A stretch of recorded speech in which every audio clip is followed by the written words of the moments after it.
got the little man, you got the big man, and you got the bigger man.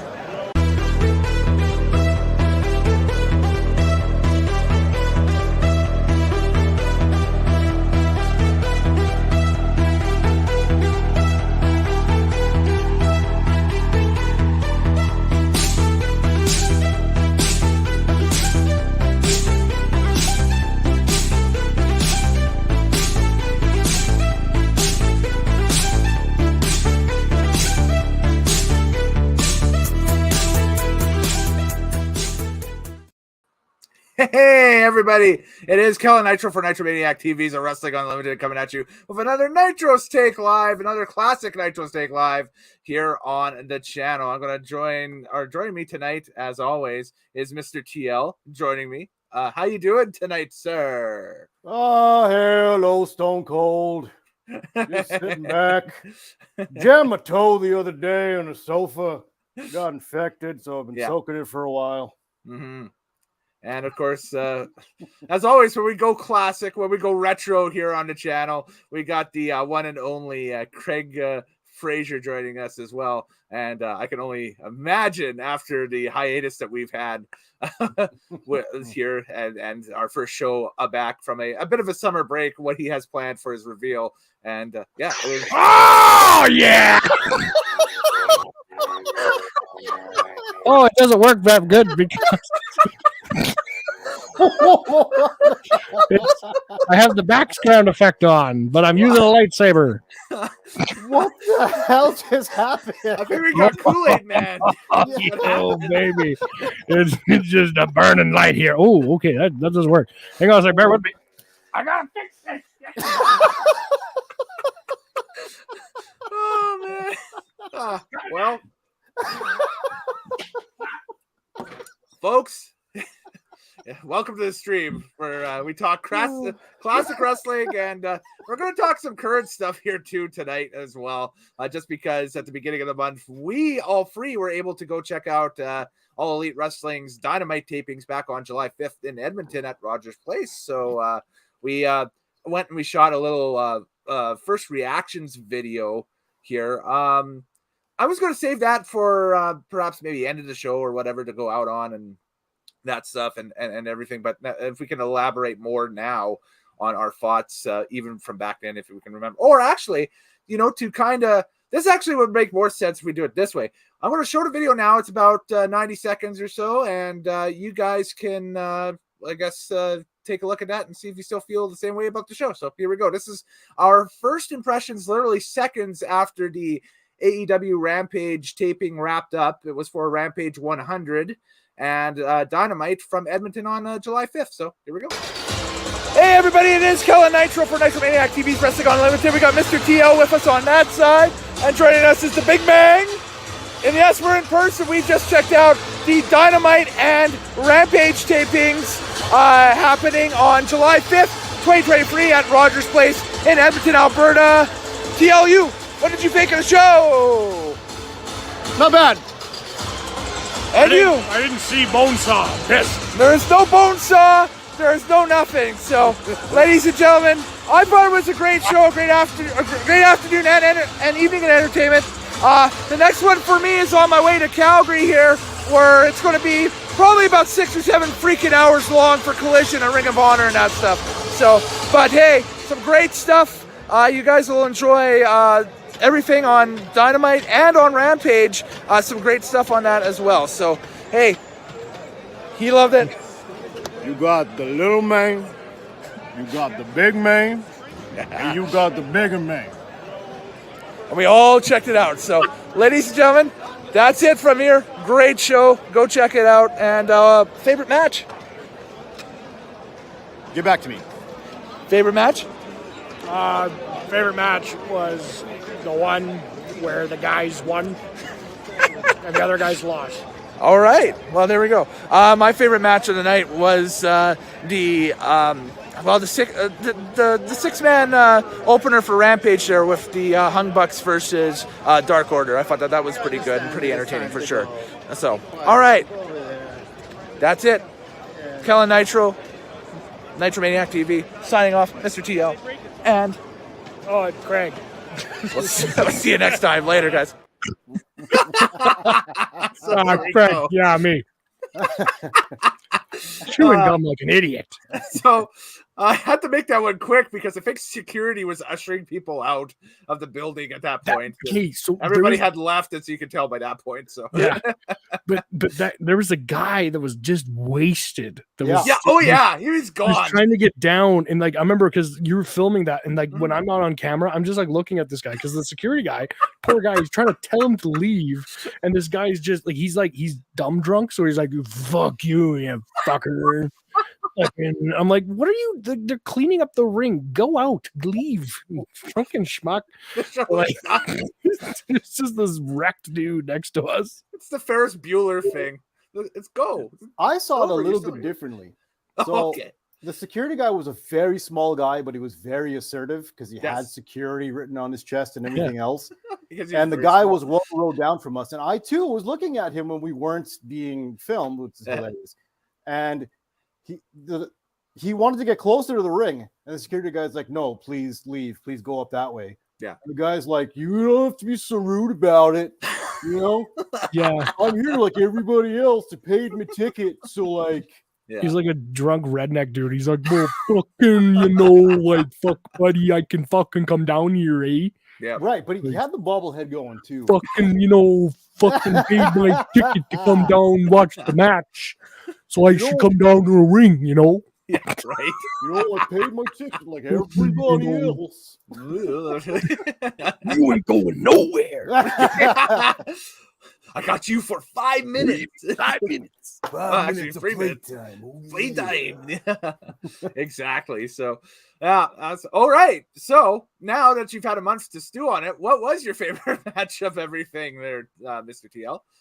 I knew you were going to ask me that somehow. It was in the video. You're like, get back to you. So I'm following up on the process. It was not that triple threat match for damn sure. Yes. That was horseshit. Yeah. Damn.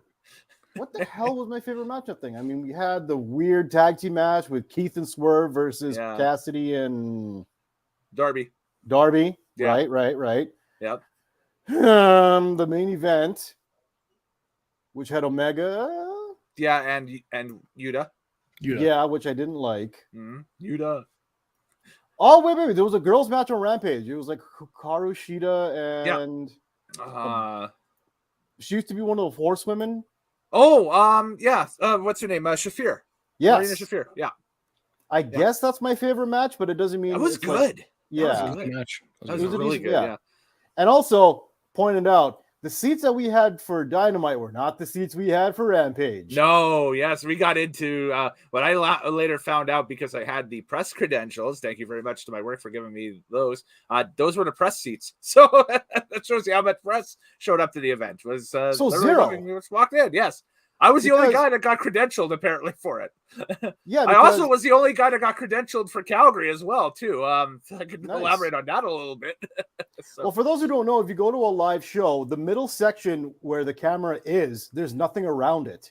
Mm-hmm. So the camera is shooting the ring, and then all the people in attendance behind, and a few towards the end. And depending on if it was a sellout or not, it might go 360. So like on this little map here. Yes. Camera would be here.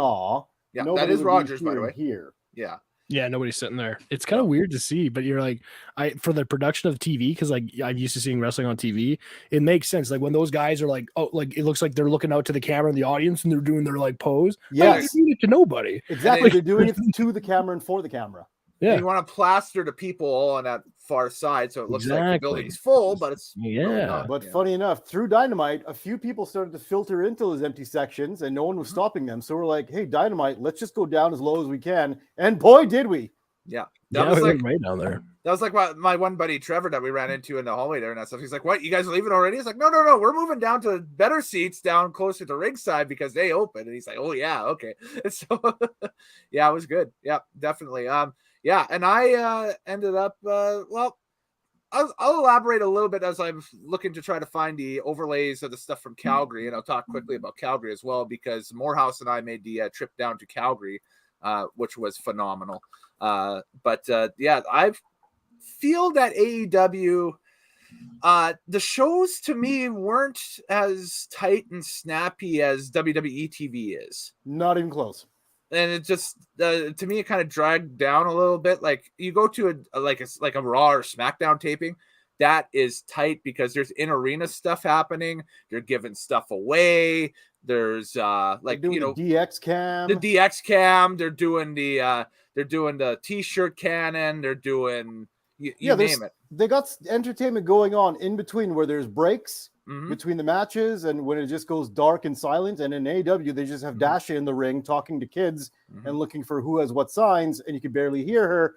And I was like, what the hell is this? Yeah, by the way, there's a shot of us in the press row there once we got it. Yeah, there we go.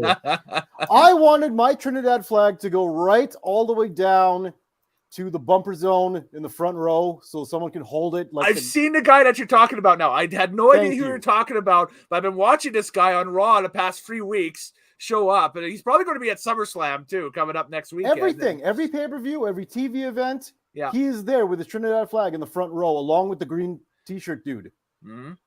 Yeah, so that was that. But the matches, I thought the quality was good in my opinion. Was good to average to good to in a couple of cases excellent. I thought that the Seidel Brian Cage tag match that was on Rampage was surprisingly phenomenal. With Cage and Big Bill getting the win. That was wow. You forgot how good Matt Seidel is in ring, and it's like, wow, okay. So they have a guy like Matt Seidel, and they don't use him properly. What the hell are we doing talking about AEW? What are we doing? Well, it's just relevant because I had talked about it. Just because we went. Quickly, I could talk quickly about my trip to Calgary. This is my first time ever in the Saddle Dome, and I went down there for AEW Collision.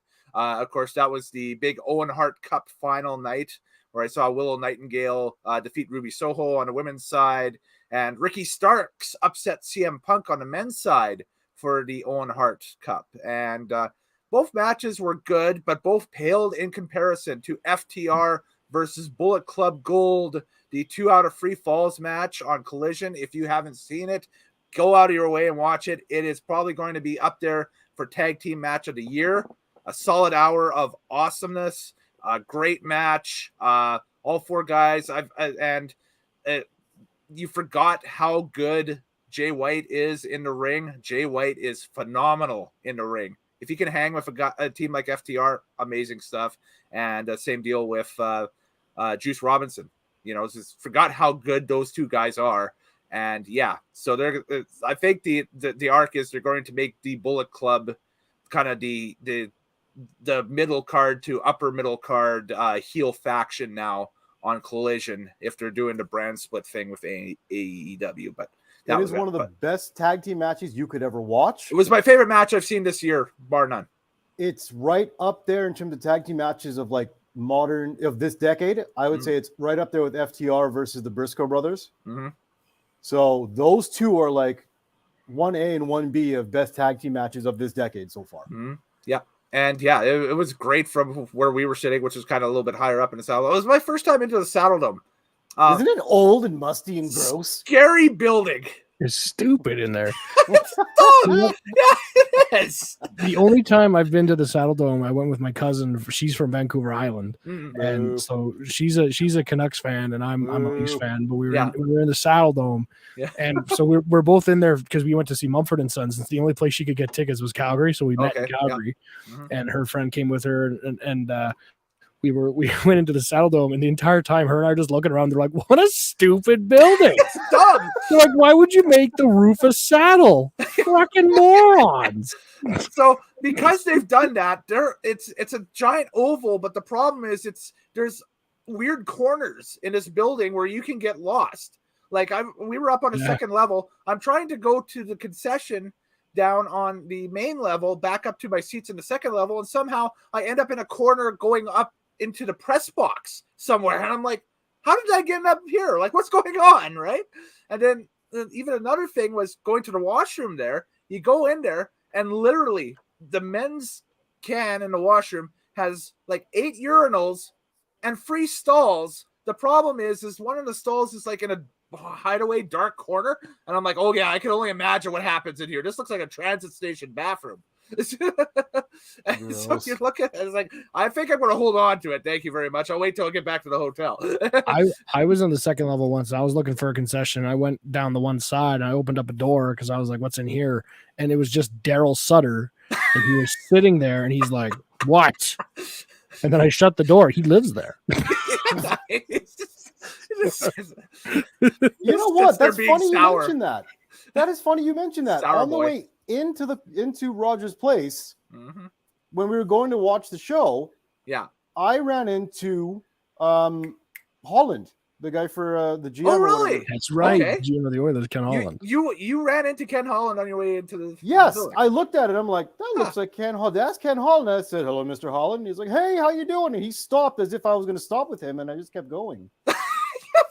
Ken Holland, the culture. He lives in Rogers Place. Sometimes you can see him walking across from the bathrooms back to the upstairs. So he's going across Ford Hall in a bathrobe and slippers. Giant sky suite that's above there. He's got his towel over his shoulder, and he's like, I fucking live in the building. Yeah. That's what they make you do. And then he left. And I was like, oh shit. For that Saddle Dome, you're right. I don't understand why the roof isn't just a roof and they just have the saddle as a facade. Well, yeah, here you can tell it's kind of got like this weird bend to it and that stuff. And you can see the light rigging worked fine and that stuff and whatever and everything. You see the walkway up there. That's what they use to get up to these press boxes over top of my head on the right hand side. Is you have to walk that walkway, go across it, around over into the walkway, and then that's that. So I mean, are you saying you got to walk that aisle? Woo! Walk! Da-da! You have to walk across and cross the main way, because the only way in the Saddle Dome to get up there is to be the man. And I am the man, and I walk across any day, anytime. The last thing I'll leave on too is I got a chance to try out Bret the Hitman Hart's bar in the Cowboys Casino in Calgary as well. This was Stampede time as well, so of course it was open and everything like that. And so picture if you've ever been into a Hard Rock Cafe. It's a Hard Rock Cafe, but just filled with Bret Hart stuff. Is the menu like Hart themed things? It's loosely based on the Drake menu is just cleverly named, cocktails and stuff like that. Like you got the Blue Blazer martini, the sharpshooter, highball, stuff like that. And they got the Bret the Hitman Hart beer. That's I think what's the name of the brewing down there? It's one of the local breweries in Calgary that brews it. Oh, and the Dungeon? No, that's where you end up after having the chili salad. No, just kidding. Stu Hart's still in there. A zombified Stu Hart. He's like, I'll put you in a fucking choke. Tiger, put you in chokehold. Yeah, I'm gonna try it, Tiger. You can try. That's the one. Yeah. Oh my God, that should be on the menu. You should try it. You should try it, Tiger. You should try it. And it's just a sampler of everything. Yes, that's it. The sampler platter on the appetizer. Try it. You should try it. If you go into the bathroom, there's just a picture of Goldberg, and it says "Fuck you, Bill Goldberg." No, his picture was actually in the urinals. So you test your aim and trying to hit him. It's Goldberg doing his like face. But I swear to God, like Bret Hart's gonna end up like it's if his folks were still alive. I always imagine it as like somebody going to the dungeon it'd be like Ace Ventura when he goes to Dan Finkel's house, Ray Finkel's house. Ray Finkel's like he goes like knocks on the house of the dungeon. You walk in there and it's just Bret's mom, and she's just like, Bill Goldberg should die of gonorrhea and rotten hell. And you're like, wow. Would you like a cookie, son? Remember, laces out. Yeah. Stu's sitting in the chair. He's just like, Brett's not coming back. Brett's not coming back. They go to the room and it's the flickering projector of him getting the concussion. Of him getting the concussion over Bill Goldberg voodoo doll. Yep. Melissa, it's Ace. Oh, I'm in Crazy Town and Finkel's the mayor. Oh, that's a great movie. Hello, I'm looking for Bret Hart and a new pair of pants and a new pair of shorts. All right. Well, that's enough current talk. You all came here for the classic talk. That's right. So it was Ty's turn to pick the pay-per-view way back when, and he selected this little beauty from 2001. It is WWF No Way Out 2001, February 25th, 2001, from the Thomas and Mack Center in Las Vegas, Nevada. And people are asking me, what is the Thomas and Mack Center? Well, it's the arena on the UNLV campus that used to be the big arena in Vegas before they built T-Mobile. So there go Rebels. Yeah. Exactly. Sam Boyd Stadium is also built there too, and they had all the Monster Jam World Finals pay-per-views back in the day. Monster Jam pay-per-views. Exactly. I'm so choked I missed that. That was another event that was in town, but they were at Rogers. They weren't at the stadium this year, which that sucks. So there's not enough room for these trucks to really do stuff inside the arena. It's kind of lame. So yeah, I don't know. Do you want to see a truck accelerate for a second? Exactly. Yeah. That's all you can do. Yay. Yeah. Great. Last year they were in Commonwealth Stadium, so they could really air it out. Right? There you go. That'd be cool. So that's a smart idea. So yeah, shout out. So, but anyways, this is the lead up to the greatest Mania ever. X7? X7, yes. X7. Houston, Texas. I'm going to go ahead and say it right now. I'll go ahead and say it right now. If this pay-per-view ended up with everything being setups for WrestleMania, thank God it wasn't, because I don't think it would have gotten the moniker Greatest Mania Ever if you had rolled into WrestleMania with a few of these matches that we thought were going to happen coming out of this pay-per-view, or at least it seems like they are. What? Yeah, I'll explain as we go through the review here what I mean by that. Let's hit the first match. It's a very butterfly effect type pay-per-view that, if they would have went with what the initial thought pattern was, I don't think X7 would have got as high of a rating as it has today. So they made some changes. What? What? All right. What's not here? Craig and I watched the off-air Viewer's Choice pay-per-view version from the air date on February 25th, 2001. Shout out to my buddy Mark, who loaned me the copy of it. So thanks again to Mark for that. And Mr. TL, you watched the WWE Network version. No, I didn't. Okay. What did you watch? What happened was I tried to log into the network. It would play 10 minutes of the pay-per-view and then kick me out. And I don't understand why it kept doing this. Okay. So I had to try an online bootleg copy. Okay. And it happened to have, it was in English from the original version because they didn't blank out WWF and the logo was everywhere. And so I think I saw the original aired version. Okay. But it happened to have some kind of Sanskrit, Hindi, Punjabi subtitles. Oh, okay. So you watched some weird... I watched the bootleg. International feed version of it. Okay. I watched the bootleg. You watched the international feed. Cool. They had ads pop up during the matches and stuff. Maybe.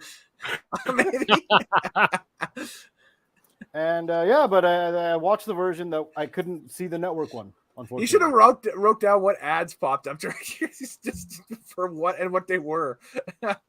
It's always for some mobile game that I've never heard of. Oh, okay. or like Solomon's trade diamonds for gold or whatever. Exactly. Yeah, some shit like that would always pop up. It's just this really flashy ad, and then the guy's face, but he's always just staring right into the camera, just like. You're like, oh, okay. Yeah. This is crazy Hemirs. Our prices are out of sync. Anyways, great opening video outlining the pay-per-view and the double main event. And then we get all the pyro and ballyhoo with a knockoff version of Machine Head by Bush playing. I absolutely lulled when I heard this music. I was like, oh my God, it's just a production track version of Machine Head by Bush, which is funny. I also have to tell you something that I just remembered. Okay. when I found a bootleg copy of this pay-per-view, okay, it was mislabeled. So I ended up watching WWF 2001 No Mercy. Oh, okay. And I didn't realize it until the main event when I realized, wait a second, that's not supposed to be the main event. It's supposed to be Rock and Angle. And then I looked at it, I'm like, oh my God, it's No Mercy. So I had to find the bootleg again for No Way Out. Now I'm looking at No Mercy, and that was the October pay-per-view of 2001. So your main event that you saw was Stone Cold Steve Austin, who was the champion in the Alliance, defeating Kurt Angle and Rob Van Dam in a triple threat. That was the Alliance angle. That's the Alliance. Yeah, we're right hot and heavy in the WCW Invasion. There was so much weird shit going on with this Invasion stuff, and I'm like, I don't remember a lot of this. That doesn't compute. What's going on? WCW is still a company for a little while. Ridiculous. I got my laptop open. I'm making breakfast. I'm looking at stuff, and it's No Mercy the whole time. So I watched 2 pay-per-views for the price of one. Okay. So could you imagine the Alliance angle if they actually would have had like Sting and like maybe even like Goldberg at that time, or Luger or somebody? It would have been a better angle properly, or brought in the cruiserweights properly. Mm-hmm. Yeah, like, it would have been a better angle. Bringing Juventud against Rey Mysterio, or Juventud and Rey Mysterio versus Eddie Guerrero and Chris Jericho, or something like that. Hello. Yeah, Chris Jericho and Eddie Guerrero were from Nevermind. Let's just go ahead. All right. Well, we get the classic Attitude Era announce team of Jerry the King Lawler and Jim Ross welcoming us to the Thomas and Mack Center. It's going to be very interesting with Jerry throughout this pay-per-view. Because we start with Jerry the King Lawler, we don't end with Jerry the King Lawler. We will. Yo, the fuck! I'm gonna save it. We'll talk about that as we go forward. Because yes, I got notes on that too. But yeah, I totally forgot that happened during this time period, but it does. We get the welcome from them, and then we go into our first contest, which is for the WWF Hardcore title. It is Raven, who is the champion, taking on the Big Show.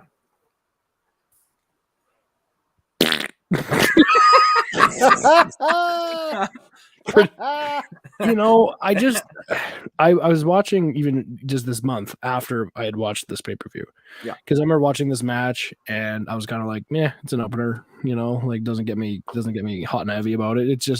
It was kind of like, here's a match, Big Show comes in, kind of wrecks the shit, and then, takes out a bunch of guys that are coming in to help Raven, and then he just wins the title. And I was kind of like, I don't know, it just made Raven look like a punk. And then when I watch a lot more about Raven, this kind of like YouTube documentary about him in ECW, and I'm just like, man, WWF really could have had something amazing with Raven. Yep. And some of it was his own fault, admittedly. And Heyman's even talked about that. Like, he just didn't quite stick up for himself, and I think he was going through addictions and stuff like that at this time as well. Mm-hmm. But like, had he been healthy, and I mean, like, you could have had almost another main eventer with him for sure. And yes, I don't know. I thought this match was meh. I'm like both guys, both Show and Raven. I think this match could have been better. I think the better one was, as you say, X7, because that's the hardcore match, triple threat with Kane. Yes, and I said that, and I mean that was a much better match. So this one was kind of like, but it's the opener, and it sets up for the hardcore match at Mania. Yes, exactly, for sure. By the way, Undertaker, it showed up while you were talking there, Craig. We got the Undertaker. It's got all the results from WWF No Way Out 2001, including match times and winners and so forth.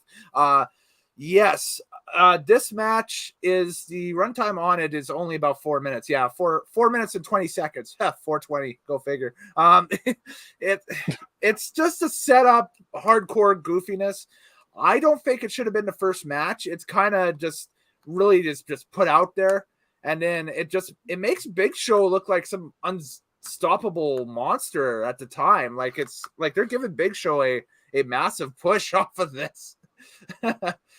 Going forward. And then we see him obviously later on in the show, but it's weird. And all right, a female accomplice in a black catsuit attempts to jump Big Show, and Show fights off the accomplice, and then we don't find out who the accomplice is at all during this thing. Like, okay, weird. I've never laughed as hard unintentionally as hearing Jim Ross say, "Oh, there's that female ninja accomplice."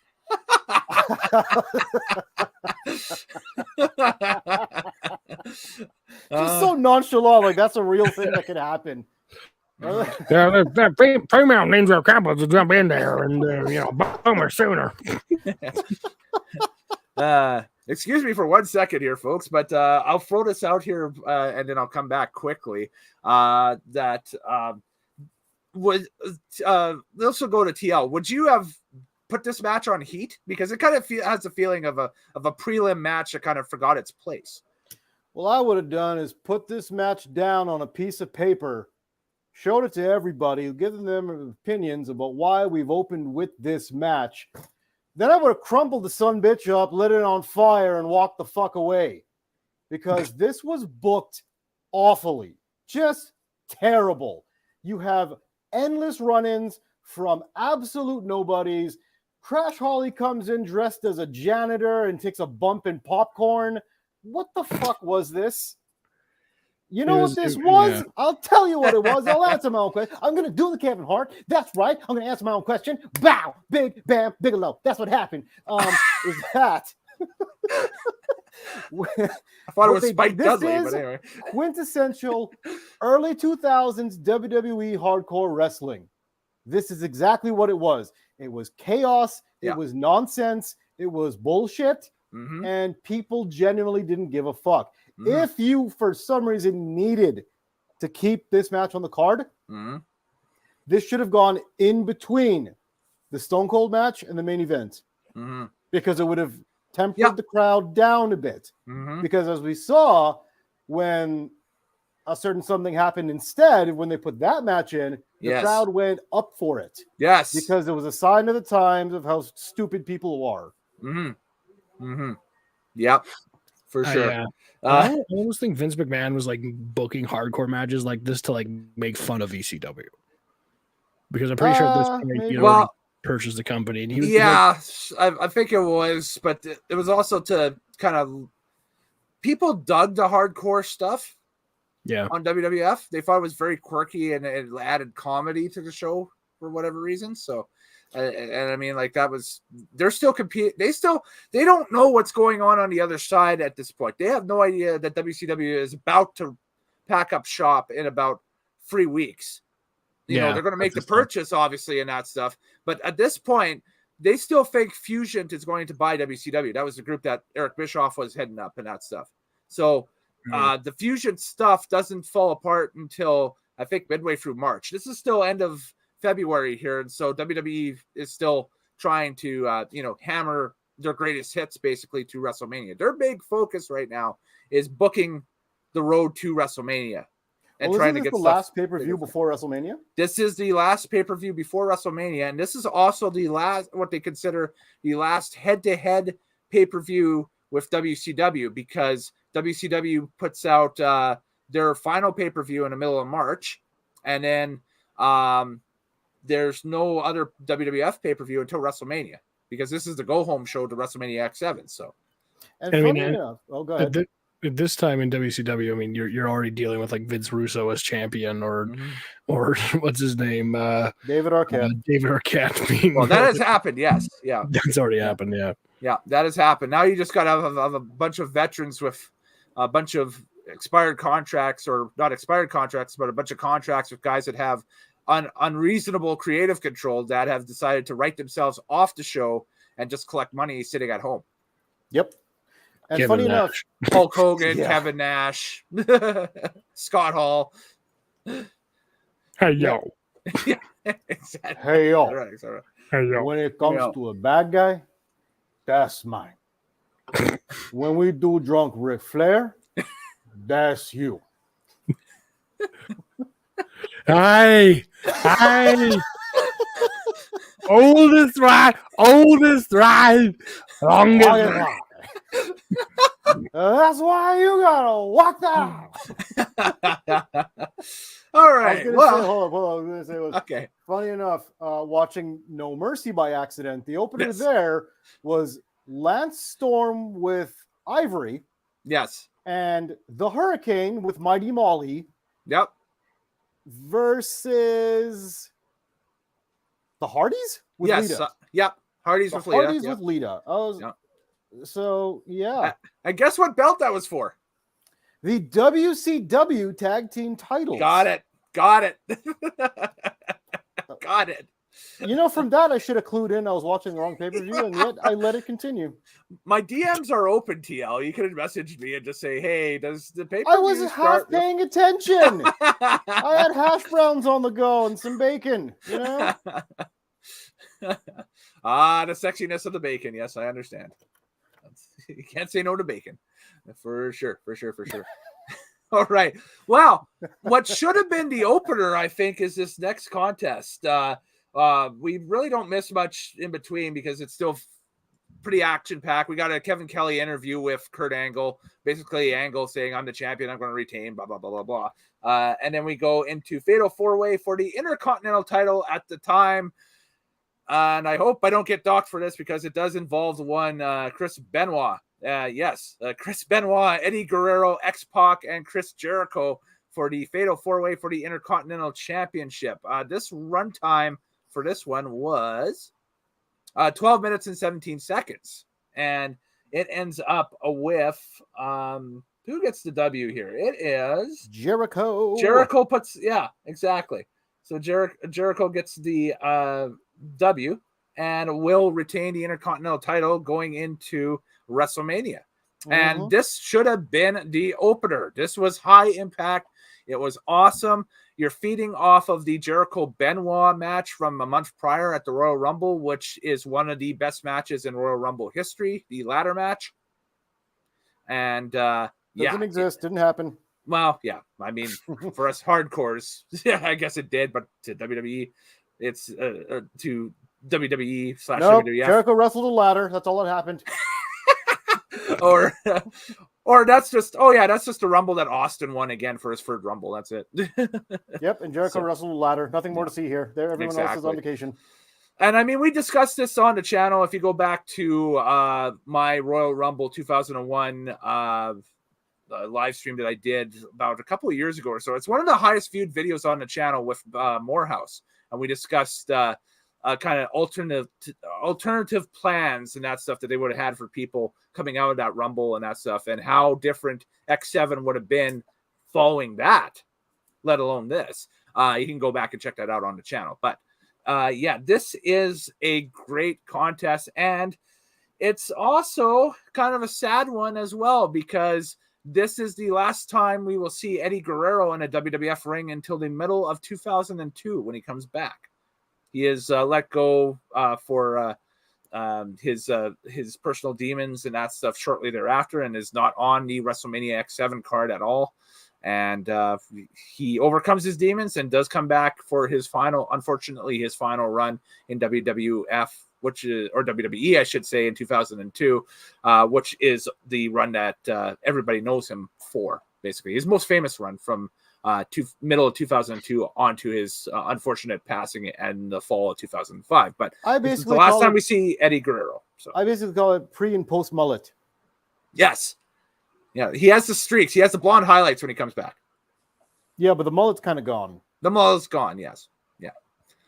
Yeah, no, this match was obviously WWE doesn't acknowledge it, but seeing Guerrero and Benoit and Jericho arguably all in their prime. And Xbox there too. I was gonna say this could have been a triple threat between them, and X-Pac could have left, but I mean, hey, you gotta get the DX guy in there, But and that's weird too. And that's weird too. Here. Seeing X-Pac in DX garb and that stuff in 2001 when DX as a whole disbanded, I think a few months before. Yeah, Triple H has gone corporate at this point. Yeah, Triple H is the game. He's just a heel monster. The Outlaws are gone. Oh, Billy Gunn is still there. Billy Gunn. We saw him in the previous match, right? Yeah. Match. Yeah, but Road Dogg is gone. Yes. So, but no, this was a great match. I was going to point out that this match exemplifies what X-Pac heat is. Yes. Because when you do those intros, Jericho, the countdown. It's iconic. Eddie Guerrero, he's Latino heat. You know what he is. Go to Chris Benoit, everyone's like, oh, someone might get killed here. Who knows what happens in the future? And then X-Pac happens. You hear that's that little bass riff. Make some noise! X-Pac. And this thing on silence. The crowd couldn't have been more silent. You hear the F word in his theme song and everything. Well, you're on pay-per-view, so it doesn't matter. But no, but that F word, it just slipped through every single time. I don't know how. Yeah, it's there. And you hear it loud and clear because nobody reacts to X-Pac whatsoever. No, of course not. Why it's a they? groan. It's not even a boo. It's just kind of like this grease rat. Like this hood rat. That's X-Pac heat. It's where you just don't want to see this person anymore. Mm-hmm. If only Jericho would have had his music that he has now from Fozzy, and everybody could have sang it with him. Oh, if Judas was written in 2001, good lord! I become man. Judas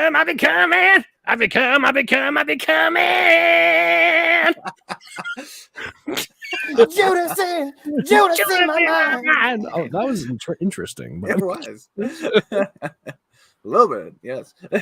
But yeah, man.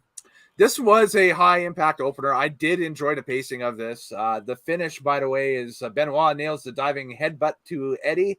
X-Pac breaks it up and he KOs Benoit, but Jericho rolls up X-Pac, and that's the 1-2-3. So that's the whole reason why X-Pac's there. So Eddie, Benoit, neither of those two get the pin on him. And they still remain strong because don't forget, Eddie kind of gets let go around Mania-ish because I think his demons and that stuff are starting to really surface and that stuff at that time. So that a month earlier, there might still be plans for him for something coming up. I don't know which, but I have to rewatch the Cheating, Death, and Stealing Life documentary from 2004. I think they outlined that. I have the DVD. You don't want the book? I might borrow the book from you. You should borrow the book. You know why? I should trade you books because I think I got a couple of hockey books you might want to read. Maybe. Yeah. But the interesting thing about Eddie Guerrero's book, he's writing it up until the point that he passes. Wow. It's an autobiography. Okay. Yeah, so definitely want to read in his words. That's what makes it more impressive than the DVD. Crazy. All right. Yeah, that's awesome.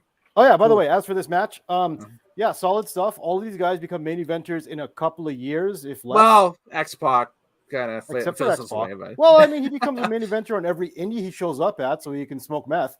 Sure. And tear his asshole, but that's and tear his a-hole open, doing the Bronco Buster. China's clit is as big as my dick. Ugh, that's a freak show. He said that in an interview once, by the way. Yes. And so it is weird. Like you actually see like how what is the mid card actually gets floated up to the top if they're good enough. It was like the system was working. Mm-hmm. And if you happen to watch No Mercy by accident, the second match was, get this, the Big Show and Tajiri take on the Dudley Boys. I like how you're juxtaposing this with the pay-per-view in October of the same year. I have to. I watch both. I might as well shoehorn it in there. I have to talk about it. I put too much time into it. The only commonality is that they both have the word no in their titles.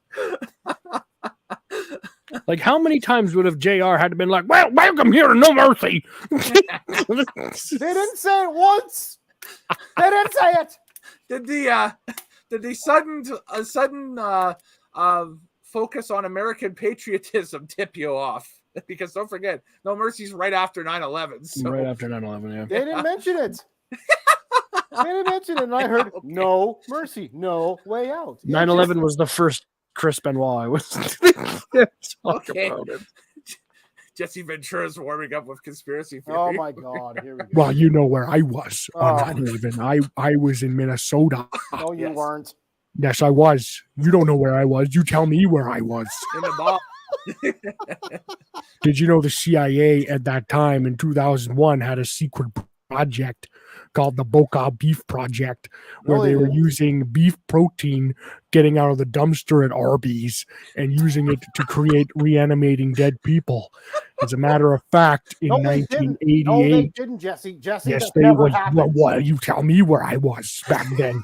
In 1988, I was a part of the protein that went when John Bon Jovi fell off the stage and broke his neck in 1988, and they revitalized him using the Project Baaaack Beef Needle Shot done by the CIA and the DOD that reanimated John Bon Jovi, which is why his music hasn't been good since Slippery When Wet came out. And so Jesse, that's not what happened. Back then, you were trying to figure out how to save your hair. I'm telling you, John Bon Jovi is from the land of the undead. Zombified John Bon Jovi. And in 9/11, they tried doing the same thing, and it's just something you don't know anything about.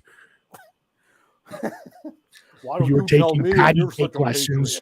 I was in Kaesad in Burma, training the locals to climb mountains in Tibet on how they could amplify their body slams off Mount Everest, killing rich people.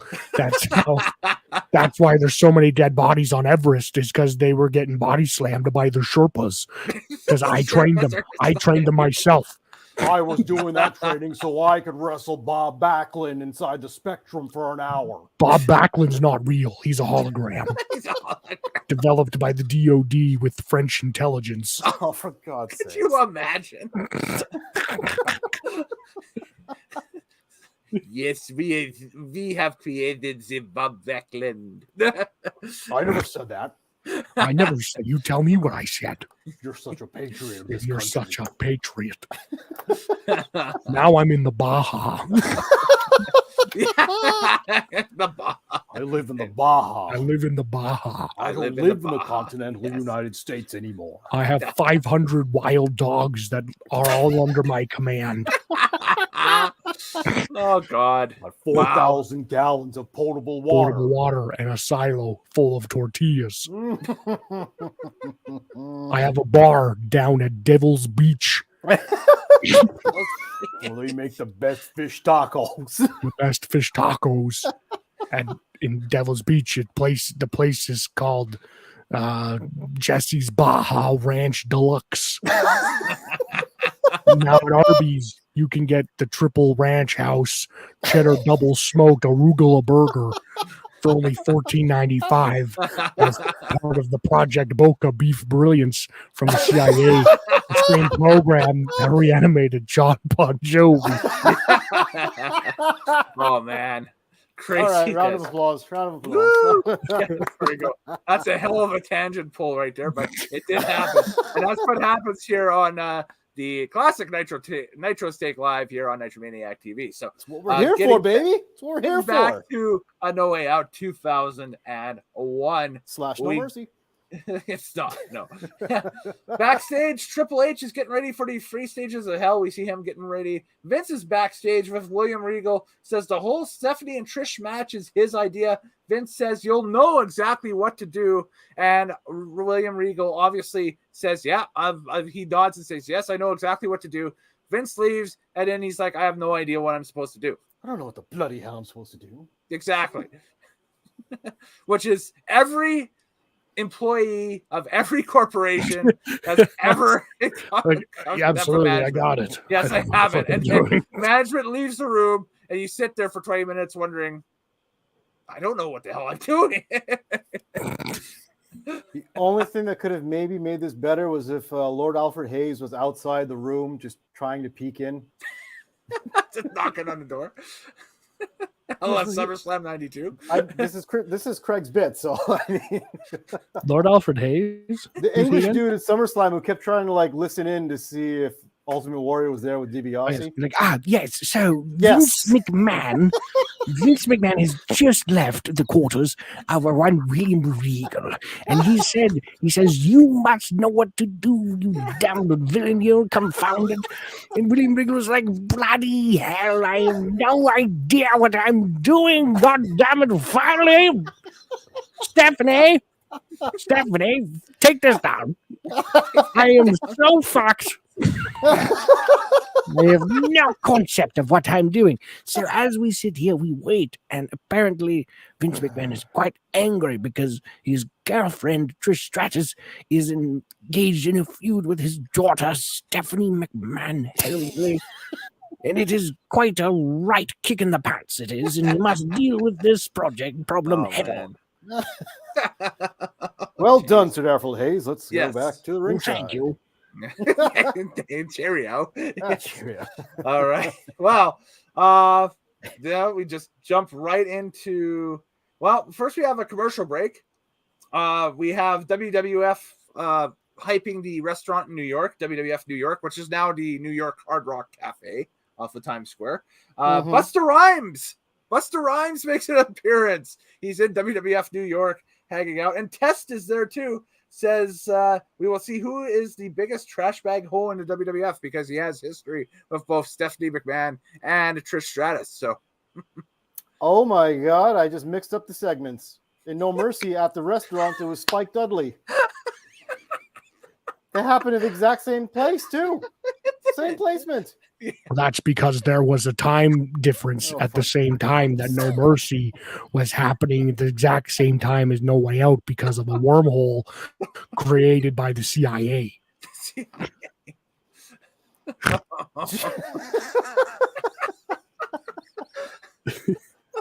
You know, this really is just the Craig show at this point. we're just trying to weave a wrestling review podcast in intermixed it. But nope, it's just become the Craig and Talent show. It is, yes. It is. Into the match we go. Yes, let's get into it. Was there another commercial? Yeah, hang on. There was a one more commercial there. We have an ad for Raw on TNN, obviously, because Raw was on TNN at the time. Did any of you guys buy WWF The Music Volume 5? No. With The Rock rapping about pie? No. The Rock loves pie. I can't really do a Rock. Craig, I will send you the track. It was the closing track on WWF The Music Volume 5, which is basically just all the theme music everybody had and that stuff. But it was The Rock rapping about his love of pie. So The Rock says, "I like banana cream." I like. Actually, my favorite pie segment with The Rock is when he's in the ring with Undertaker and Kane. He goes, "What is your favorite kind of pie?" And then the Undertaker just goes, "Ponytail." It's the dumbest thing ever because he's just standing there like a dad, like, yeah. Everybody's dad at that point. Yeah, gonna make a dirty joke here. and then we finally get into the match. So it is Trish Stratus taking on Stephanie McMahon Helmsley in a one-on-one contest. I think, yeah, it was one-on-one. There was like no disqualification thing on it or anything like that. It was just a straight one-on-one match. The runtime for this thing was 8 minutes and 29 seconds. And so when I saw this match was on the card, I was like, oh no, at this point in their careers, I'm not sure. They actually put on a fairly decent match for what it was. And you take a look at it, I was like, dang, I'm very impressed actually at this point, because they were just, first of all, if Trish is doing right now, kind of this, I don't want to say, it's kind of an unexpected run in WWE here through into SummerSlam at least and that stuff, but you see her on Raw every week and that stuff and everything like that, and she looks amazing for 47. You forget what she looked like 20 years ago, and damn, smoking. She's always been gorgeous. I mean, I definitely had a thing for Trish Stratus when I was a kid. Same. You I'm forget not about getting that. out of my chair. TL is going back to his bunk.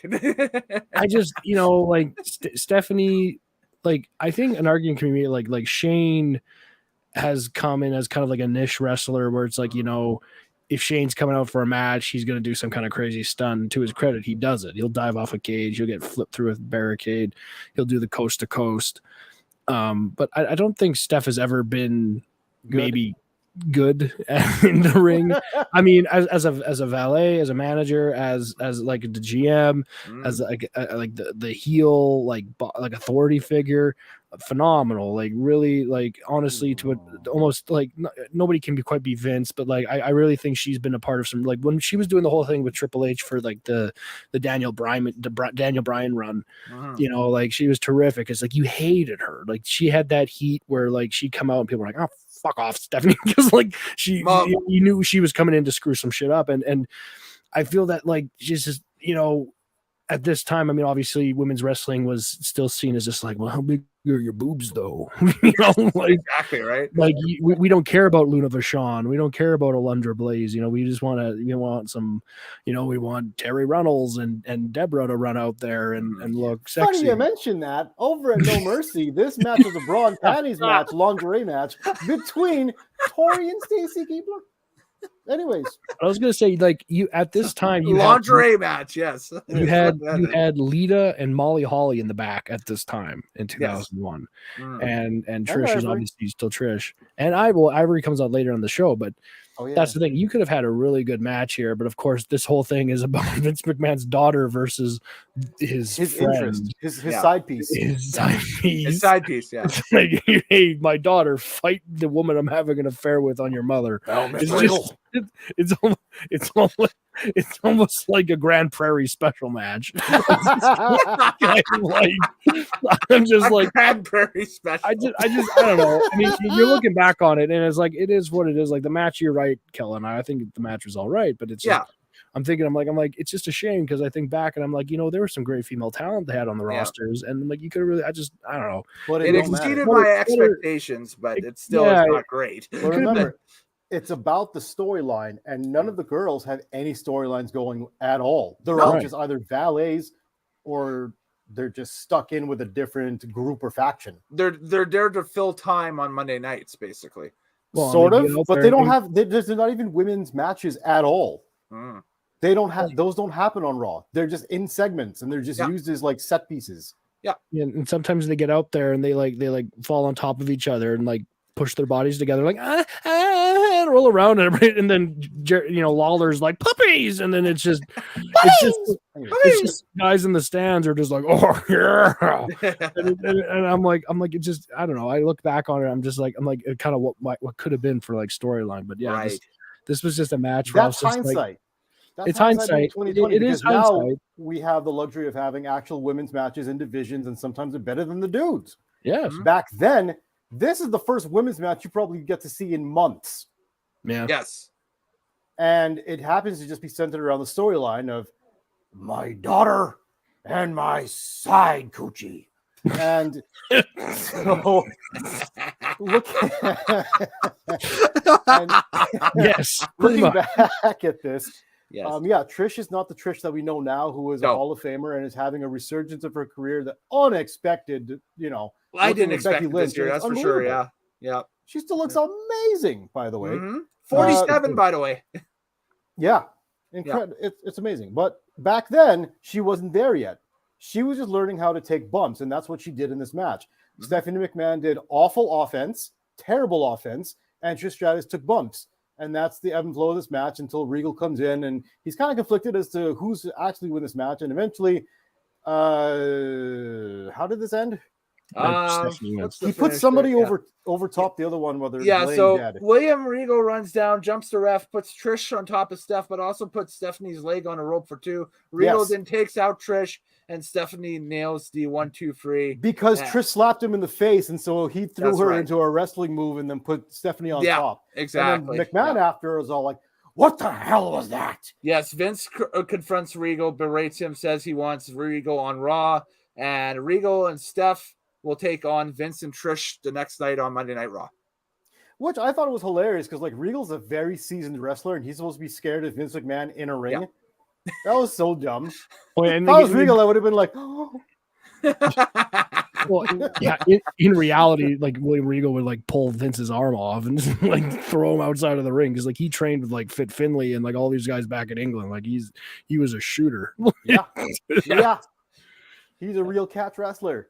Yep. I've yet to watch the Monday Night Raw after the show. I should actually plug that on and see exactly what happens if they actually get the match off, or if there's some sort of fuckery that occurs that it doesn't go off or anything. I can't remember, but yeah. So that was that. We get a WrestleMania 17 ad, and then it's time for the match that really had me intrigued. And one could say that it is the main event, even though it's in the middle of the show. But that's a WWF trope, is that sometimes they put the main events in the middle of the show. It is the 3 Stages of Hell match, which they have listed as 2 out of 3 falls here on the graphic. But it's the first ever 3 Stages of Hell match between Stone Cold Steve Austin and Triple H.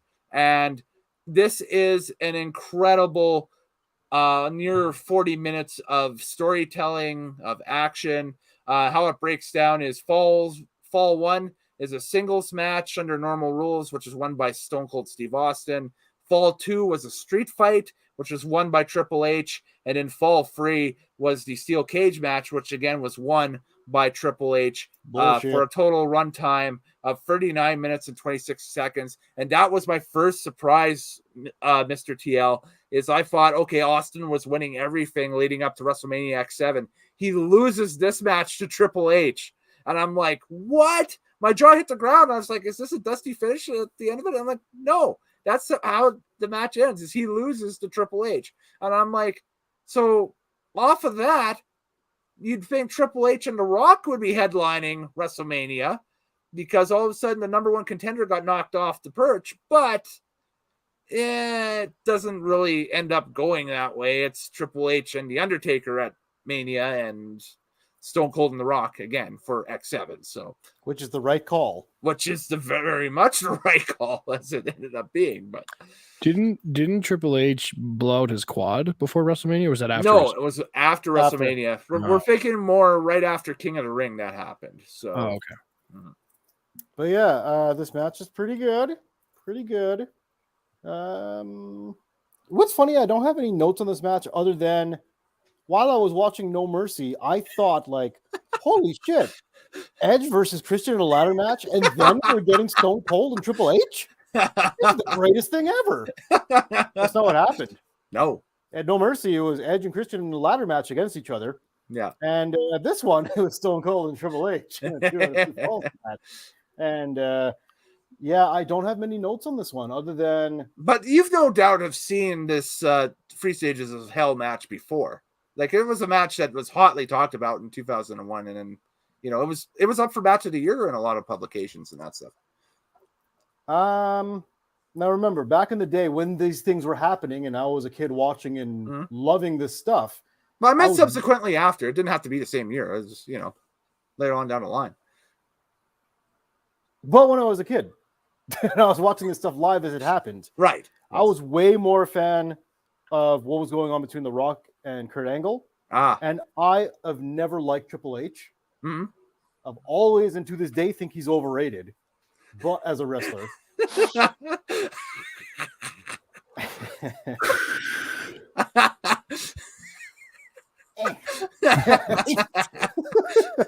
I'm in the game. And I've got a $5 slot for a wife.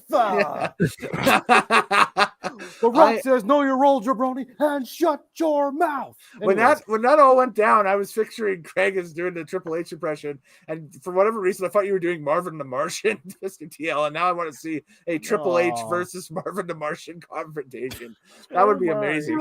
I believe, Mr. H, you are not quite equipped to take me on in the ring. Oh my. I guess I'm not as good an impressionist as Craig. Yeah. Yeah. Right? Marvin the Martian, you're a joke in the ring. I will beat you down. Triple H has that kind of like weird, kind of like hollow voice sometimes when he talks, you know, Rock. It's kind of a mix between Triple H and Don Cherry a little. Yeah. Why won't they pass the puck? Yeah, exactly. Okay, stop it right here. Oh, watch this, kids. Watch this, You gotta come the puck, come around there, on there, and then fire it up, and that's all I got done. Just like that. Thanks, Don. The end of the Free Stages of Hell match, where Triple H and Austin basically nail each other with weapons, but Trips lands on top of Austin to get the free count, is a very underwhelming end, I find. Yeah, it sucks. I was gonna say this match. I like the idea of Triple H going over just because of how they ended up booking it to Mania. Yes, because you have the Undertaker coming in there, and so it's that's a good spot for Triple H to go in. But I don't know, like. Yeah, it was kind of like I'm watching. I'm like if Triple H is gonna have that blow off, and he's gonna win that kind of feud at least. Because I believe if I might be wrong, but like I thought because obviously Austin was booked to go over at Mania against Rock, and then Austin keeps the title until he drops it to Angle. Yes. And then, but I thought initially what they were going to do was Austin was then going to feud with Triple H again. But then I think King of the Ring, that's when Triple H got injured. Just after. And then, don't forget that they were doing the whole heel tandem thing where with Vince had put Triple H and Austin together as the two-man power trip. So, and they had one of the greatest tag team matches ever with Jericho and Benoit. But that's when Triple H blew his quad out. Yep. In that match. Right. Okay. Yeah. That's later that year. That's again right after King of the Ring into the July Invasion pay-per-view, I think, which was still fully loaded until 2 weeks prior to the pay-per-view, and then they just renamed it Invasion. So and then shortly after that was No Mercy. throughout this match, though, I was one of the last things was throughout this match. For whatever I know, it's like about 3 years too early, but like I was just waiting for like Austin to be fighting Triple H, and then just like Evolution is a mystery, and I'm like, fuck, here comes Ric Flair and Randy Orton. God damn it. All three of those guys haven't shown up yet. So. I know. That would have been the worst. I hated Evolution so much I stopped watching Raw. Oh, I got because I was a huge Goldberg mark back when I started when I was watching wrestling in 2003, 2004. Yeah. and so when I was like Goldberg was coming in, I'm like, he took out The Rock, and I was like, oh fuck yeah, here comes Goldberg's going for Triple H, and he did, and he beat him. And but before that it was the SummerSlam, the Hell in a Cell, or Elimination Chamber. Yes. And then he hits it with the first of all, Goldberg takes out everybody in like 20 seconds, and then Triple H just hits him in the face with the sledgehammer. I was like, you piece of shit, Triple H, fuck you. God damn it. But that way, I came back because I wanted to see Triple H lose eventually. By the way, this is just a badass. Triple H is what I throw it out there. That's when he reveals during the second fall that he's got an equalizer to Austin using chairs. He's got this trusty sledgehammer. So there we go. I always thought that was the stupidest bit ever. I never liked the sledgehammer.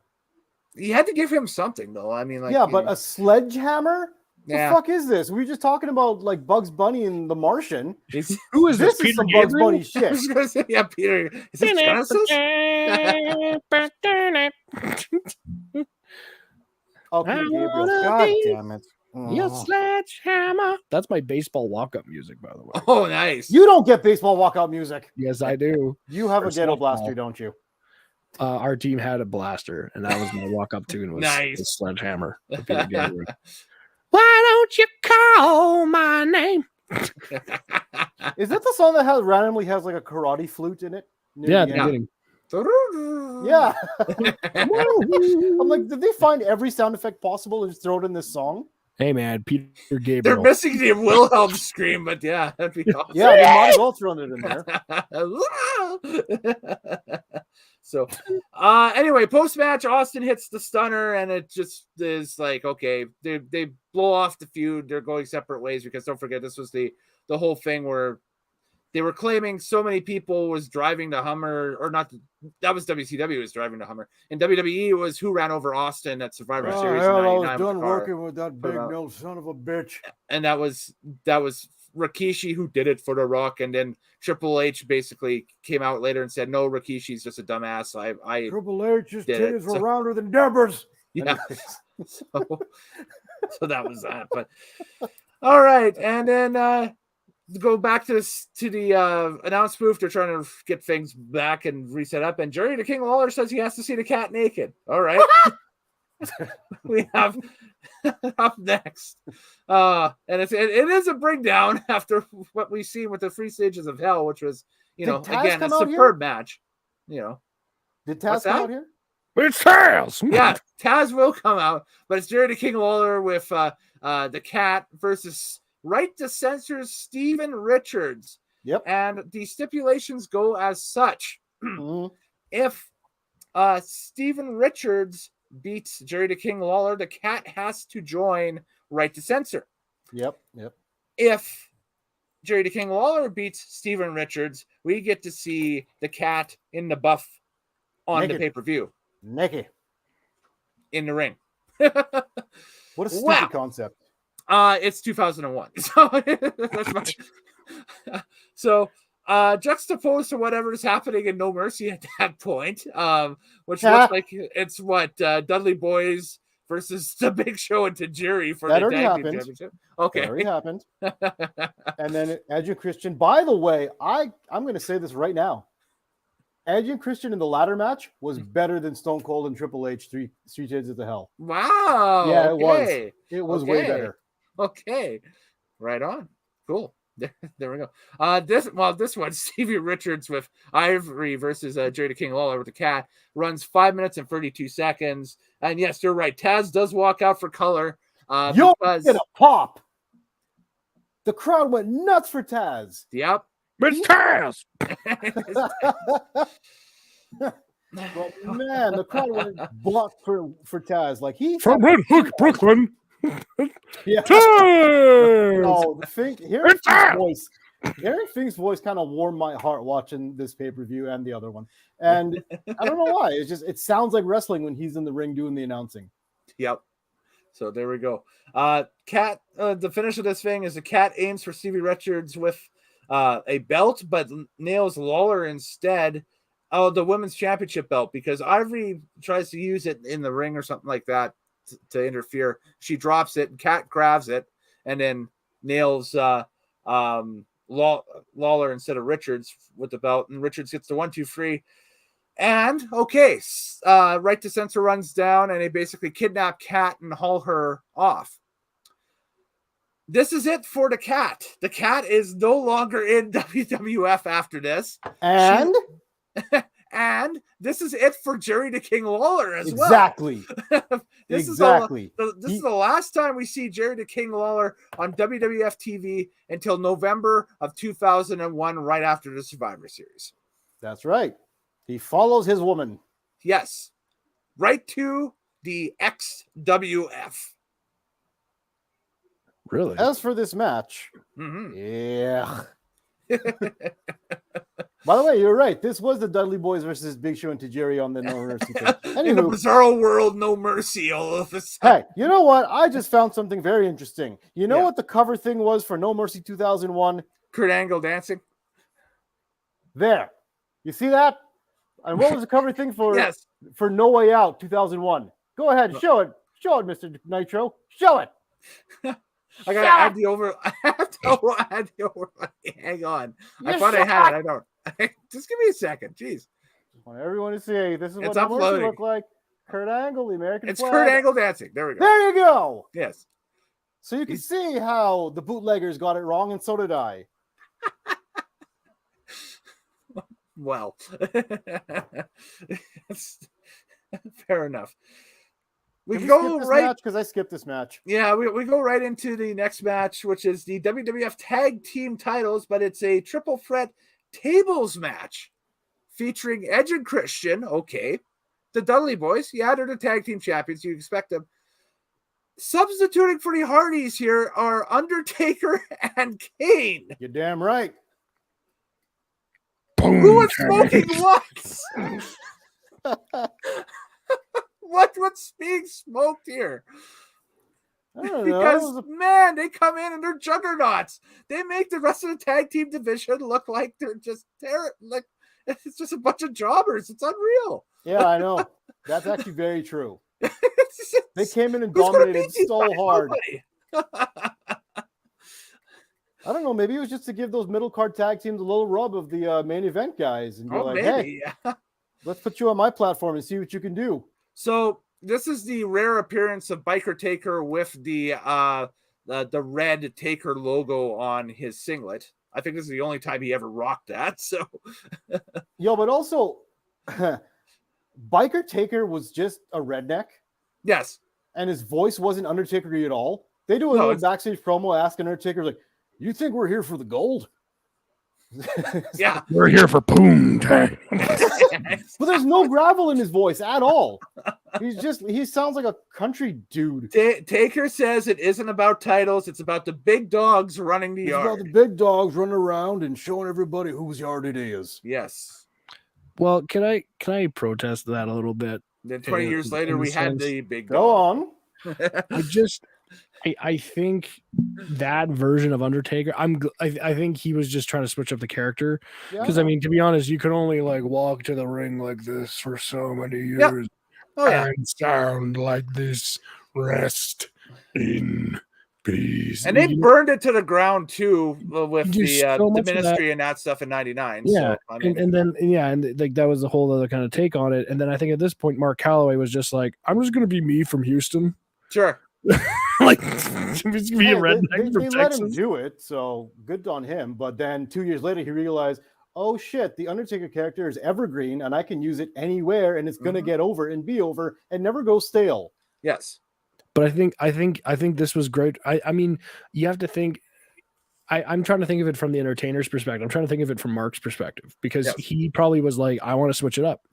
And I want to do something different because he's talked about how he's just like, I just felt it was time because for me it was getting stale and it's my character. And I talked to Vince and like Vince was like, I mean, Undertaker was like Vince's like son basically because he never left. Yeah. And so Vince and him had such a relationship when Taker goes to Vince and talks to him, like he's like one of the only guys that Vince would be like, oh yeah, whatever you want. Like, like no problem.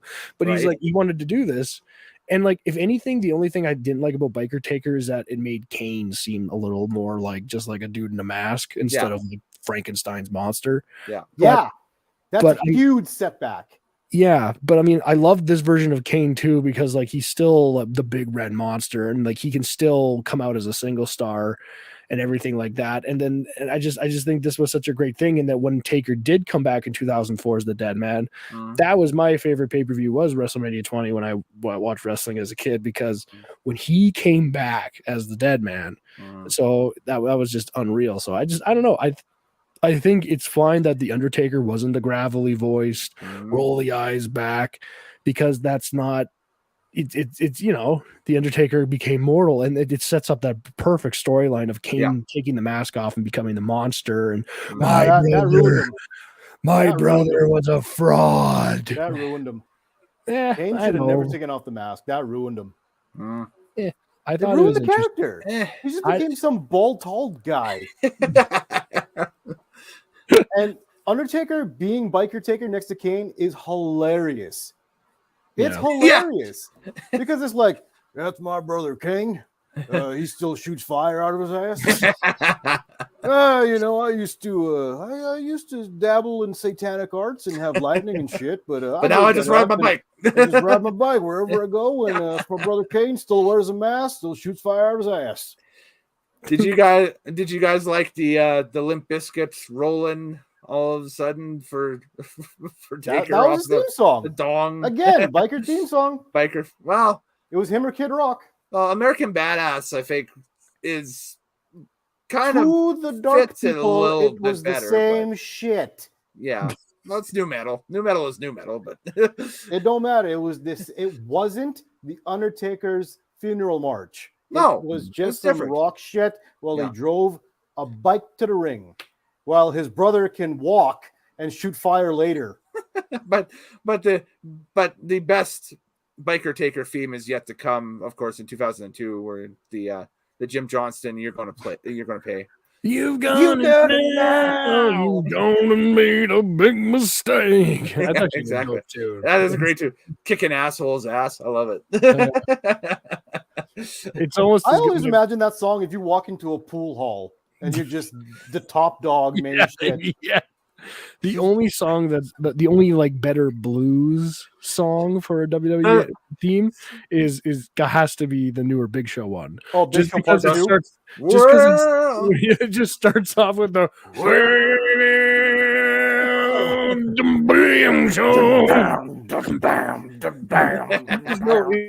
just as like just this heavy set blues dude from Mississippi. Yeah. Just like it's just Magic Slim. Yeah. Well, it's so good that AEW ripped it off when they signed him. This is like his feed now when he makes rear appearances and that's well.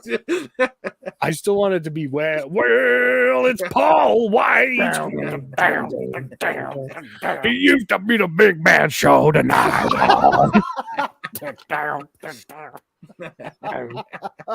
Well, it's Paul White. So, how do we feel about the random dropping of Rikishi and Haku? Yo, where did that come from? They just show up. Where the hell did that come from? It was I was like, they're obviously there to take out Kane and Taker so that But the that never Dudleys led can to a win. match, did it? No, because Haku is gone from WWF right after the gimmick battle royal at X7.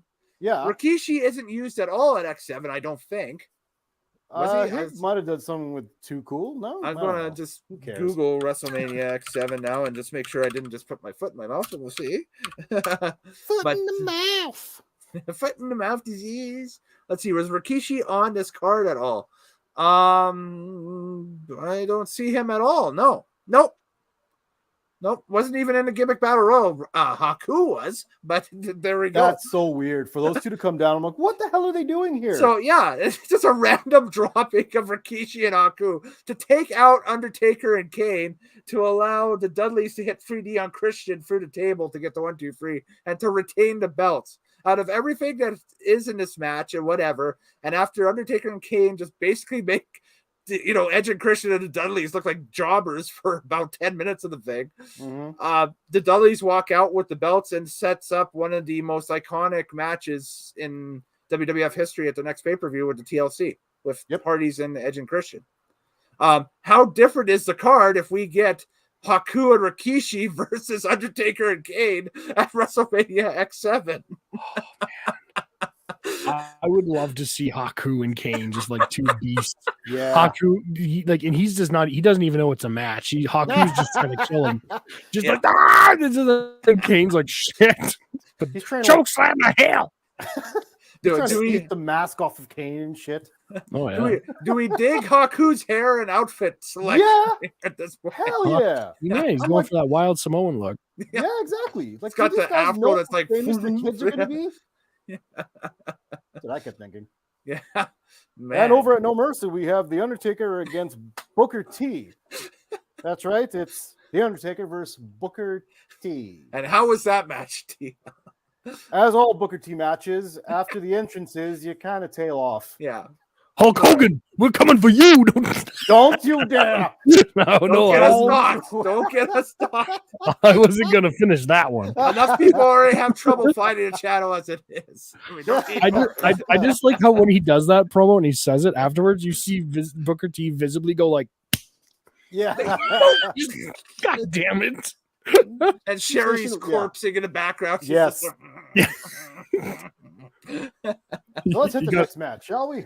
Yes, and the next match is our main event. It is the WWF Championship match with Kurt Angle, who's the champion, versus The Rock. The runtime for this one is 16 minutes and 53 seconds. And of course, the match serves its purpose because we want to get that Rock Austin rematch for X7 to get it set in stone, and we do, with The Rock walking out the WWF champion, which sets up Stone Cold Steve Austin as the challenger going into WrestleMania to take on The Rock in the second of their trilogy of epic WrestleMania main events. And we cue to My Way video because that's what they do. Yeah, that's such a great promo video. The My Way with Rock Austin, like it's probably the best wrestling vignette ever. I think it's up there. It's up there. You're right. Right up there. I mean, I did really like the Daniel Bryan one with the Imagine Dragons in there. That was good. The monster, really well done. I want to see CM Punk and John Cena. Do I have your attention now? Yeah. Oh, do I have your attention now? Yeah. And the Miz. You will apologize. And the Miz with the "You Hate Me Now" from WrestleMania in 2011. That was lame. Good. I liked that one. That one was good. I enjoyed that. I'm going to tell you something right now from a hip-hopian. The Miz does not deserve to have Nas's music represent him. Fuck that shit. The Miz can have Vanilla Ice. The Miz can have Lil Bow Wow, maybe, but not Nas. Absolutely not. What? Tupac. What? Or Biggie, Jay-Z. Jay close his laptop so fast. How about a Fresh Prince? How about the Fresh Prince? Will Smith. He can have Getting Jiggy with it. Okay, I'll give him that. Although Will Smith's way more gangster than the Miz because he'd slap the shit out of somebody. So around the 8-minute mark of this match, some dude got escorted out forcibly by security in the background, and it made me lol, and I lost my shit for like a good minute and a half. Because this dude's like fighting security off. He's getting bound. He's like, I'm not going like that. Oh my God, what is going on in the background? I'm here to see the cat naked.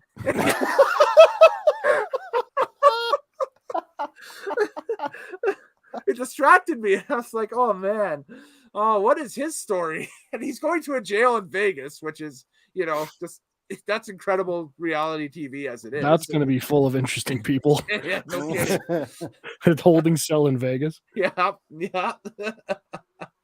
Oh man. Do you know why they put me in here? The thing is, when you're a living legend, I hit this strip, I tell them all, I say, the nature boy, woo, he is coming in hot to Caesar's Palace, to the Mirage, to the Bellagio. You can't handle the nature boy. They arrested the nature boy for ordering pizza in Caesar's Palace. I desperately wish that they would do that, but the thing is that he's old now, but I wish back 20 years ago they had something like that where, like on a random episode of Raw from Vegas or something like that, Ric Flair's arrested as part of an angle or something like that, but he's with Evolution or something, and you just see him in a holding cell in Vegas, which would have been great. I wish who I am? I wish Vine and cell phones were in the days of Ric Flair. Oh God. Holy shit. He would have blown up. He would have been a social media icon. Vine would still be around today if that happened. I forget which pay-per-view it is, but like the one where Roddy Piper gets hit by the car driven by Goldust. Yes. Yep. That would have been real, but Ric Flair getting people with the car. Get out of the way. Out of the way. I am the nature boy. Vehicular manslaughter. Woo! Woo! Woo! Dusty's boy. Woo! That's unreal. Over on No Mercy, we have actually one more match. We have two more matches. We got old Chris Jericho beating The Rock for the WCW Championship in a 20-minute match. Okay, yeah. It was around there I started to question, what am I watching? This is not what you want. Is this right? I thought he was supposed to wrestle Kurt Angle. Is that going on later? So yeah, there we go. There you go. Yeah. By the way, The Rock and Angle is actually a great little match. It's an awesome match. It's great. This is a great match. The only thing that ruins it is a wild Big Show appears. Well, yeah, he does. And he walks out. Choke slams the ref, choke slams Angle, and choke slams Rock and walks off. It's the weirdest. It's like, why did that? Because then they like get back up and they keep going, and I'm like, okay, so shows up, well, and then it just choke slams, and then he's gone, and I'm like, I guess he's mad. Yes, I guess that happened. Yeah. I don't get it. What the hell does Big Show do at Mania? Big Show at WrestleMania is, I believe, involved in that hardcore battle royal. He loses in the hardcore triple threat match with Kane and Raven. So he has So he has nothing to do with the main event. He just shows up in the main event because he felt like it. That's right. Yes. All right.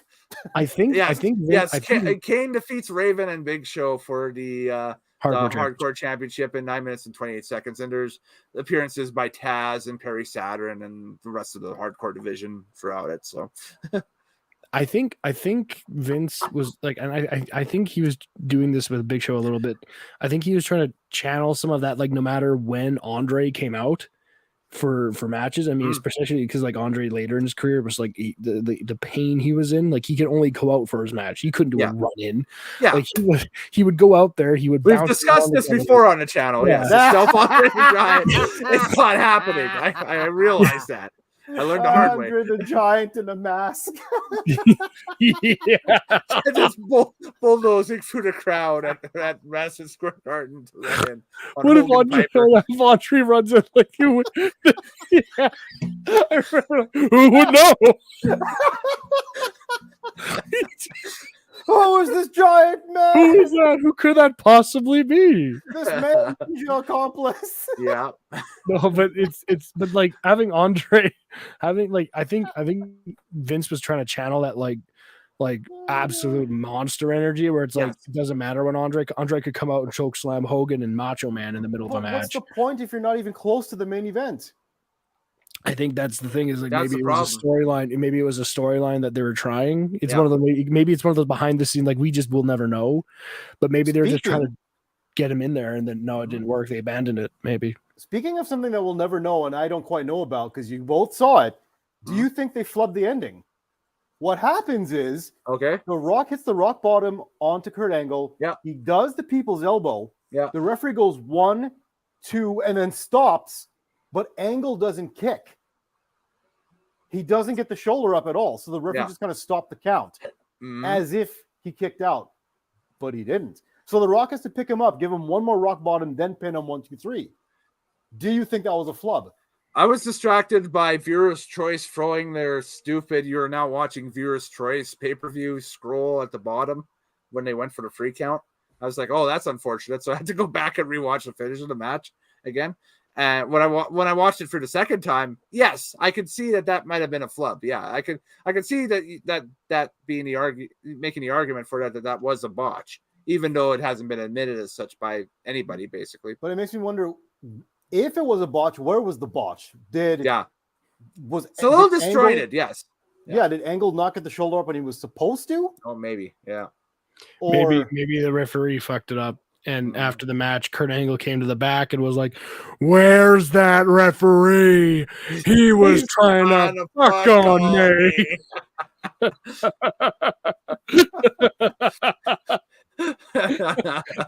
Maybe it was. I don't know. Maybe it was because I do remember that. I do remember that now watching that. Like there was like that. I'm like, okay, The Rock has him here. This is it. And then they don't. I was like, oh, maybe that's a botched kick or something. Yes. Yeah. Kick out, or it could have been because Angle's still like at this point, he's still pretty fresh to like pro wrestling, right? Like he's only a year in, he hasn't lost all his hair yet, so he's still fresh. He's still a fresh dude, but he still has neck issues because he broke his neck during, trying to get the gold medal in the Olympics, which he did. Yeah, he did. But his neck was always messed up. But this is as fresh as you could be as a pro wrestler. Yeah. Mm-hmm. Action figure right out of the package, I mean, maybe it was a maybe like a mistime thing. Maybe the referee thought, like, I thought this was a kick out. Or maybe he thought that's what I'm wondering. Maybe he thought there was one more segment. And that's why he stopped. Right. So I'm like, if it is a botch, great recovery, but it was still a kind of confusing ending because of that. It's like, why did you need one more rock bottom to finish this match? Yeah.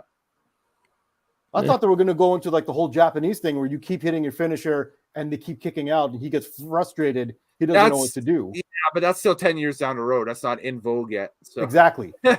So that's like what's his name? He was the big Japanese star in the 90s. He kind of popularized that. Or was that Inoki that started that? No, not Inoki. That was a trope of like what Misawa Tanahashi and Nakamura were doing in New Japan about 2010-ish. Or Hayabusa?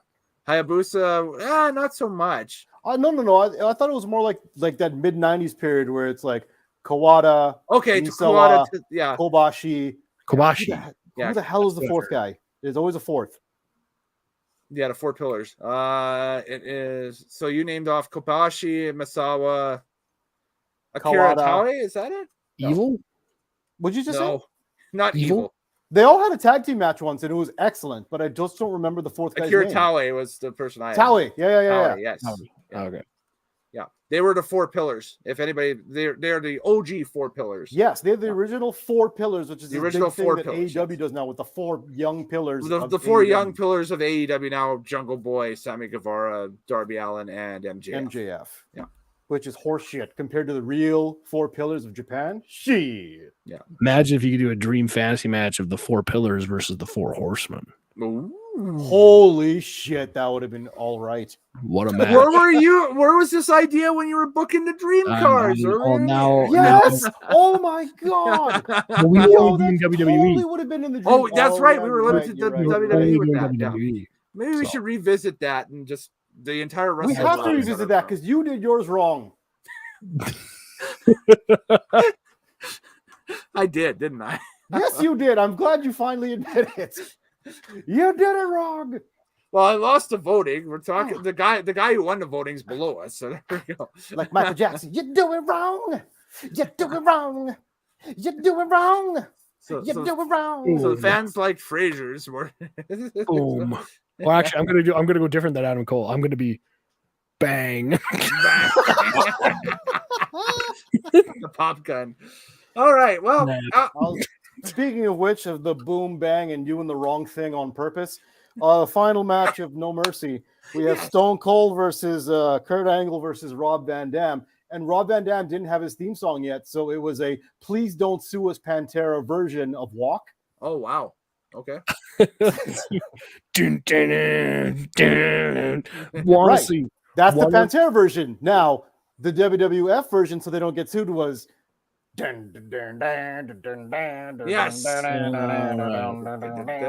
there's no singing. Yeah.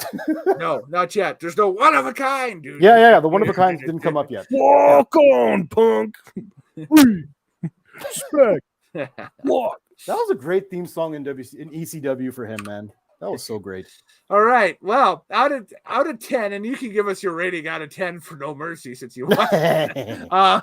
My rating out of 10 for No Way Out in 2001, I'm going to give it a 7 out of 10 just because it's got a lot of quality stuff on it. Like that Triple H Austin Free Stages of Hell is entertaining as hell to watch. The main event is entertaining as hell to watch. Save the Wild Big Show appearance in it, which is like, what the fuck?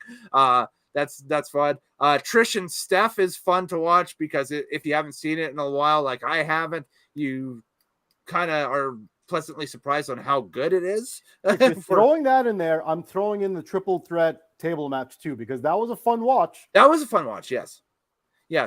But Undertaker and Kane just stuck out like sore thumbs with the Dudleys and Edge and Christian. It was like, oh my god, it was amazing. It was good. I just was amazing by it. I was just like, okay. You don't necessarily think of these people together at this time period, but all right. Yeah. Incredible. Yeah, okay. 7 out of 10 from me. That's my vote on that. So Craig, what did you think of the No Way Out pay-per-view? I'm gonna give it a 6 out of 10. 6? Okay. I'm gonna give it a 6 out of 10 because the only reason it's out of 5 for me is I feel that there's a great match, do you have a bad match? Like for me, it's like you have the Chris Jericho, Benoit, Guerrero X-Pac match, but you had Big Show and Raven before that. You have the 3 Stages of Hell match, but I had to watch Stephanie and Trish. I didn't enjoy that match. Okay. And then of course after that you have Stevie Richards with Jerry Lawler. And then I remember when I hadn't seen this pay-per-view. This was still a little bit just when I just kind of started watching wrestling at this point. I didn't watch this pay-per-view. And so I was like, I saw the Dudley Boys with Brothers of Destruction, Edge and Christian. I'm like, that match has to be amazing, and it just wasn't. Yeah. And you had the Rikishi Haku run in, and I was like, oh, and then I'm like, what is the point of this? I just felt like it was kind of a dud, and so it's like then you have Rock Angle, which is terrific. So I feel like you have these great. It's like this match goes. I'm looking at the card now. It starts off bad, and then good, and then not great, and then awesome. with the 3 stages of hell. Yeah. And then it's not great. And then it's confusing. And then, okay, it ends great. Yes. So I'm like, well, some of that was awesome, but some of it was just not. So 6 out of 10. Mr. TL, for No Way Out. No Way Out. What's your ranking out of 10? For No Way Out. Yes. This may shock you. Okay. This gets an 8.5. Wow. Okay. The reason being, if you have to tell anybody who's getting into pro wrestling what was wrestling like in the early 2000s, that's a good example. Yeah. It's good and bad and good and shit and great and and great. It's everything. It's a good example. Yeah. This is the example of what people were watching in 2001 when it came to wrestling. This is it.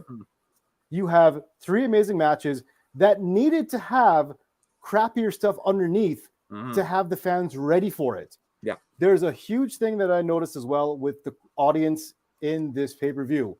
1, the signs are everywhere. 2, the flash photography from every single person in the audience. Nobody has a smartphone yet. They don't exist. They don't exist. But it's all everybody's cameras. got the disposable Fuji cameras or whatever, Polaroid, and they're snapping.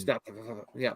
And this is interesting, but like when they go off for the finishers, it's great. I love that effect with all the cameras going off and somebody goes and hit like a rock bottom or something like that. Yeah. Oh yeah. The strobe light effect kind of thing going. It's crazy. Yeah. The audience doesn't have a voice yet. And so the show gets to take the audience on the ride, as opposed to today where the audience actually has a voice and they chant for what they want and they chant for what they don't want and they almost dictate what the show should be doing. Yes. But back then, the fans were waiting for what the show was going to be. And it was so clear, night and day, watching both No Mercy and No Way Out, how that happens. It's crazy. Yeah. So that's an interesting point because I do think like because I mean being in AEW for the live event, I mean that's my first live event for wrestling in like 20 years. Yeah. And I do remember at Backlash in 2004. That's still kind of on the tail end. Like that was an Attitude Era. That's now getting into the Ruthless Aggression. Like because that was going into like Randy Orton was coming up and like Evolution was still a thing and because eventually it was Orton Triple H that feuded. Yeah. And so like I remember going to that match and it was very reactive. And I feel that it was the audience like, what are you going to show us? And I think people were more attentive to the actual match, whereas I felt that even at A&W, there were so many people that were just like I love that like Army Daddy like there's and like I was just like I get it, they love that bit, but I'm like you're not letting like I feel like you're almost like you're the kid that's had too much access to the cell phone now you have severe ADD and you're not trying to watch the product. You're just like I want to say this, and you're there was just I felt that there was a lot of that going on. Yep, it was more important to get a chant started than it was to watch the wrestling. Yes, and I was like I kind of liked it. Like I was gonna turn around and say something to the guys behind us because I'm trying to put my sign up. Like I want to put a sign up. He's like they're not gonna like listen to you, and then like halfway through all the matches, he's screaming for chants to start. I'm like you're such a dick. I was like. Other people are trying to enjoy the matches, and you're just like, "Oh, this isn't how you get." Yeah, he's a freaking critique up there, with his notepad and his worst match ever type of shit. Yeah. While we're trying to enjoy the show, and you've got a sign up and stuff, it was amazing. You're not gonna see you. What's the point? Quick for me, not for them. Quick aside, when I was down in Calgary, they also did Battle of the Belts, which was a special that aired right after Collision that had a bunch of mid-card titles on the line, that stuff. I think they had the women's title on the line and the TNT title was on the line, that stuff, whatever. So this is after the TNT title match. Luchasaurus defended against somebody, I can't remember who, but Christian Cage is Luchasaurus's manager, Christian, and he wasn't it Hawkboy, the guy that's with Roberts? Lance Archer. No, that was early. That was earlier on. That was he did challenge for something. I just can't remember what it is. Orange Cassidy. Yeah, the international belt. That's right. Yeah, Orange Cassidy. Yeah, that's what it was. That's what opened Battle of the Belts, right? But anyway, so Luchasaurus wins, gets retains the TNT title and that stuff, and then the show goes off air. And so to end the night, Christian leads into like a heel promo, basically berating Calgary, and just says, I can see why players want to leave this city because of the fan and blah blah blah, right? Just low hanging fruit, right? Yeah. Yeah. And then he's like, he runs his promo, and he ends the promo with, the best thing about Calgary is leaving Calgary, and I'm going to do that right now. Good night and whatever. And so I holler back, you're right, Christian. The best thing about leaving Calgary is Highway 2 North. And this grandmother was sitting right beside me with her son throughout the entire thing. They get up and they leave, and all of a sudden they turn to my buddy and his friends, Morehouse and his 2 friends that he brought along, and says, so, well, you gentlemen have a nice safe trip and that stuff and whatever. And then she turns to me and says, except you're a fucking asshole, and left. Nice. I'm like, I got heat with a grandmother. Look at that. Nice. But yeah, so there we go. That's the organic thing. I would have been like, I'd be like, have fun getting home with all your roads named something trail, you fucking putz. Yeah. Where are you going? Fake ass cowboys. Northwest? Come into the airport here. Are you one of the greeters at the airport? Every time somebody comes in on a flight, they're like, welcome to Calgary. We're all cowboys. And it's like, fuck you. What the hell's a white hat anyway? Bunch of cow fuckers. Of course you can say that. Yeah. We say that from our safety of up here. Of Edmonton, damn it. Come to Blue Base. I have a question about your story from AEW. Yes. So AEW, not ANW. But... Yeah, by the way, Craig, you said A&W and me and Craig, me and Rachel laughed. I heard that, yes. I'm expecting root beer music to hit. Stone Cold Steve Austin's going to take on the Whistle Dog, and it's going to be over quick. I'm going to take on the guy from the A&W commercials. Oh, me. I'm going to open up a can of whoop-ass on you. And it's bothering me. They're going to have 1 root beer. What? 2 root beer. What? 3 root beer. What? 4 root beer. What? 5 root beer. What? What? And a side of onion rings. What? A teen burger. What? Teen burger. An Uncle Burger. What? Grandpa Burger. What? I said Grandpa Burger. What? I'm really pissed off. I just said I'm really pissed off. Somebody stole my onion rings. God damn. You know what? It wasn't Hershey, the Wonder Dog.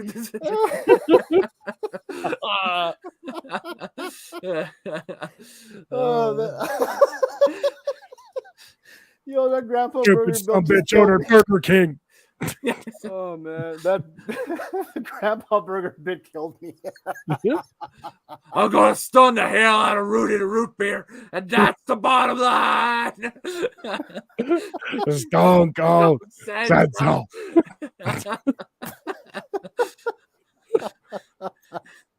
See him doing. And then The Rock does a promo on Wendy's. He's just like, you come out here with your square patties. You come out here with your smaller ice cubes.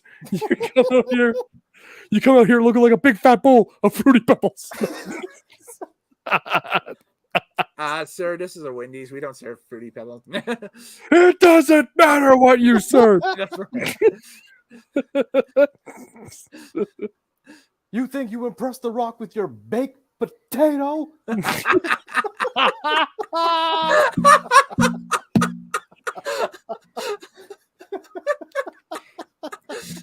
And you get on your knees and you look up to Grandpa Dave in the sky and you say this. God, it's me, Wendy. I just have square hamburger patties, but there's one thing. Everyone still thinks that I absolutely suck.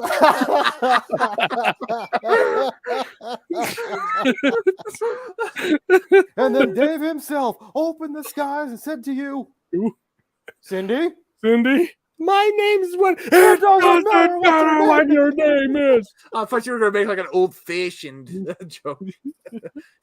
Make a what? That was Dave Thomas's thing. He couldn't pronounce fashion. He had that kind of that Boston slang. I don't know where he's from, but I think I know what you're talking about. It was old-fashioned hamburgers. Yeah, old-fashioned hamburgers. Yeah. Where was Dave Thomas from? I gotta find this out here. I think it was Boston. I'm not sure. Oh. He's from Jersey. He's from Atlantic City. Oh, okay. Well, that's a northeast accent. That's a northeast accent. It's still old. Yeah, but he's from fucking Jersey. I don't know. Jersey. There you go, Jersey. You get a cup of coffee. You get some coffee in the morning. You have some coffee from Jersey. So, well, by the way, No Mercy 7.5. Anyway, you're gonna give him No Mercy 7.5. Oh, damn it. I got to bring the Chiron back up again. Eh? It's a very confusing pay-per-view. It's a little invasion-y. It isn't. The theme that songs was the are all first. messed up. That was the first No Mercy they did as an actual pay-per-view. They used it for the game title, and then it was a UK exclusive for the first 2 years of the 1998 and 1999. There was a UK exclusive pay-per-view called WWF No Mercy. Because I was thinking of like the UK ones, I was thinking of like that was always like Insurrection or like Rebellion. Yeah, that was later on down the line. Before it was WWF No Mercy. You're a damn liar. No Mercy 99, England, Manchester. Yes. No Mercy 99, Cleveland, Ohio, October. That's kind of like England. That's right. There was 2 No Mercies, right? Okay, yeah, you're right. There were 2 No Mercies that year. And then 2000, Albany, New York. 2001, St. Louis. Okay. 2002, Arkansas for some reason, Little Rock. Well, St. Louis is England with ribs. Oh, you're right. You're right about that.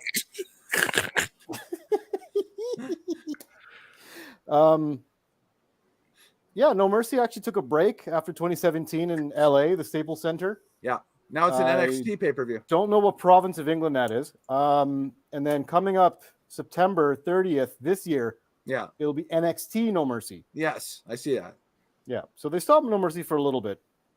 Yeah. And England was a one-time thing. I guess so. Okay. You tell me what I said. That more often.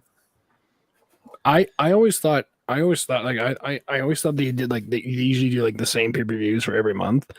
I liked when they did that back in like I think it was like 2004, 2005, 2006. They had the same pay-per-views. Yeah. Right. It was just like, oh, it's September, so that's No Mercy. They did that a bit today's December. It's Armageddon. Survivor Series. Yeah. They did that for a bit in the late 90s too, especially WCW. WCW would run the same pay-per-view names in like 96 that they did in 99. Well, you always have Halloween Havoc, you have Bash at the Beach. You had Spring Stampede in April. You had Slamboree was in May. Great American Bash was in June. Stuff like that. Yeah. Starcade WrestleMania was December. I just remembered something. Uh-oh. What confused me between the No Mercy and No Way Out thing. Somewhere in the pay-per-view, Jim Ross says Big Show made his debut here at No Way Out. I'm like, no, he didn't. He made his debut at St. Valentine's Day Massacre, one-off pay-per-view in February. Yeah, that was in the first match. I caught that too. I have that in my notes too. Do you? That he flubbed the line. Yes. Yeah. So that was in the very first match. That was when he made his when he was making his entrance, or right after the accomplice in black tried to attack him, and whatever. Now her ninja female associate is now coming down the ring. Exactly. Female ninja associate. The androgynous samurai warrior coming down. Big Show made his WWF debut a couple years prior at this event at No Way Out, and it's like, no. He made his debut at St. Valentine's Day Massacre. It was, but I'm guessing No Way Out. Those are both the February pay-per-views, aren't they? Yeah. Yeah. So, okay. They only did one St. Valentine's Day Massacre. Yes. It was, And the main event was Stone Cold and Vince McMahon in a steel cage where Big Show came out. Did he come from under the ring? Yes. Cut out from underneath the ring, popped up, and he threw Stone Cold against the cage. He actually swung it open, and he dropped down. Fell out. Yeah. And then Austin got the title shot undisputed to go against Rock at WrestleMania 15. That's what it was. Yeah, that was some good stuff. And this was, like I said, and just to button things up as a bow here with this is that, butterfly effect. If they went ahead with a few of the things that were coming out of this pay-per-view for WrestleMania X7, I don't think X7 is as epic as we see. Like, if we get Triple H and The Rock in the main event at WrestleMania X7, I don't think it has the same luster as Stone Cold and The Rock did. I mean, obviously, right? I think it's very telling that Triple H and The Rock never main evented a WrestleMania as a one-on-one match. Yes. Because Triple H stinks. That's why. Yeah. And then on top of that, you see, I think Triple H was a better dance partner for Undertaker than Undertaker and Kane versus Rikishi and Haku. I mean, obviously. Hey, man, you will never know because that's two fat-ass Samoans against the Brothers of Destruction. I mean, and they have respect for each other. I know they were all BSK and that stuff, but I mean, like, they were. Yeah. That's true. And they were all, part of Taker's gang. Yes, the bus gang. Yeah, they probably would have had a good match. They would have had a great match. I don't know if it would have translated. That's the problem. Like an all-time. You wrong, Kelly. You wrong. Whereas Undertaker Triple H still to this day is one of the better undercard matches in wrestling. All I ever remember for that match is that they used a crash pad at the end, and I was like, oh. Yeah, they fought. They fought in the crowd into the technical area and that stuff. And they jumped into a crash mat, and I was always like, that ain't it. Yeah. So there's that. And then, I mean, out of the right to censor thing goes right after China after that, because they're not, doing anything with, and that's another thing is we don't have any China during this pay-per-view. And she's getting the huge, wasn't there some storyline where that cat lady is dressing like China because she's little China? Yes, that was back in 99.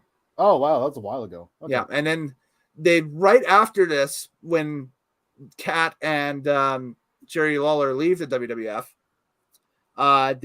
they have China come in to feud with Ivory over the women's title. And they do an injury angle with China during a match where Ivory broke China's neck or something like that. And so China's hurt going into WrestleMania. Mm. But China still dominates the hell out of Ivory and wins the title in 4 minutes or something like that. Now, I hate to call this out, but I've got 4% left in my laptop. We've got 3 minutes until we hit a full 2 hours on this thing. It's time to go. We got work tomorrow. I think it's time to go. To wrap her up. Yep. You can follow us online, tinyurl.com/SelectorManiac TV. Mr. Fraser, where can they follow you? You follow me on Twitter. Or no, wait. It's X now because Elon Musk has a fucking ego. Fucking douche. Anyways, at CraigPFraser. You can follow me on there. Instagram. Also check us out at darkascensionlarp.com. Come and fight people with sticks. Have your own WrestleMania moment and fight some ghouls. Yes, that's right. Or team up with your friends and be the horsemen or something. Team up and be the four horsemen, because you can actually get horse heads on the stick like Monty Python and come out, and it'd be fantastic. We'd love it. Chavo with Pepe? Yes. Do it. Please. Ciao. Mr. TL? Is this still current? You can find me on X at your local fairgrounds or rave. Oh, I mean, sorry. X going to give it to you. You can find your local straight edge X people at TMLoutan. Mm-hmm. Forever straight edge. God damn it, I said so. And I'm not doing that update on my phone. I'm going to keep Twitter as long as I can. Yeah. Let me talk to you. Yeah. TMLoutan.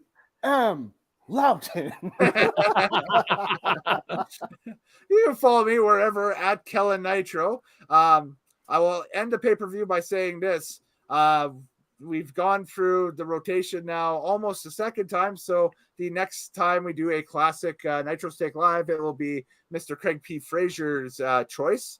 So Craig, get your thinking toque on, and we will see what you decide to pick for that and that stuff. And we won't be waiting as long for our next pay-per-view review, because we got SummerSlam coming up. in about a week's time or so. Ooh. So,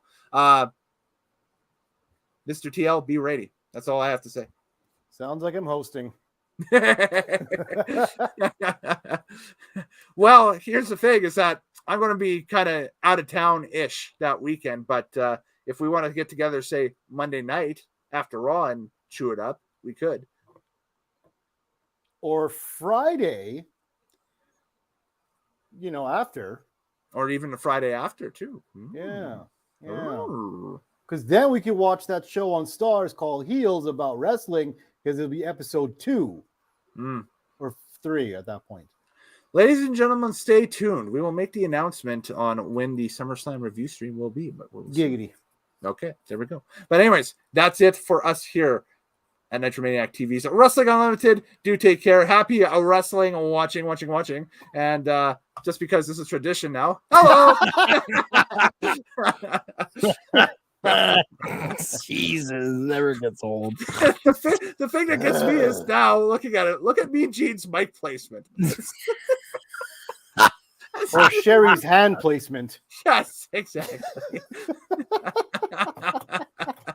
Yeah, that's it. So, ladies and gentlemen, have a great night. We'll talk to you next time here on Nitro Maniac TV's Wrestling Unlimited. Do take care.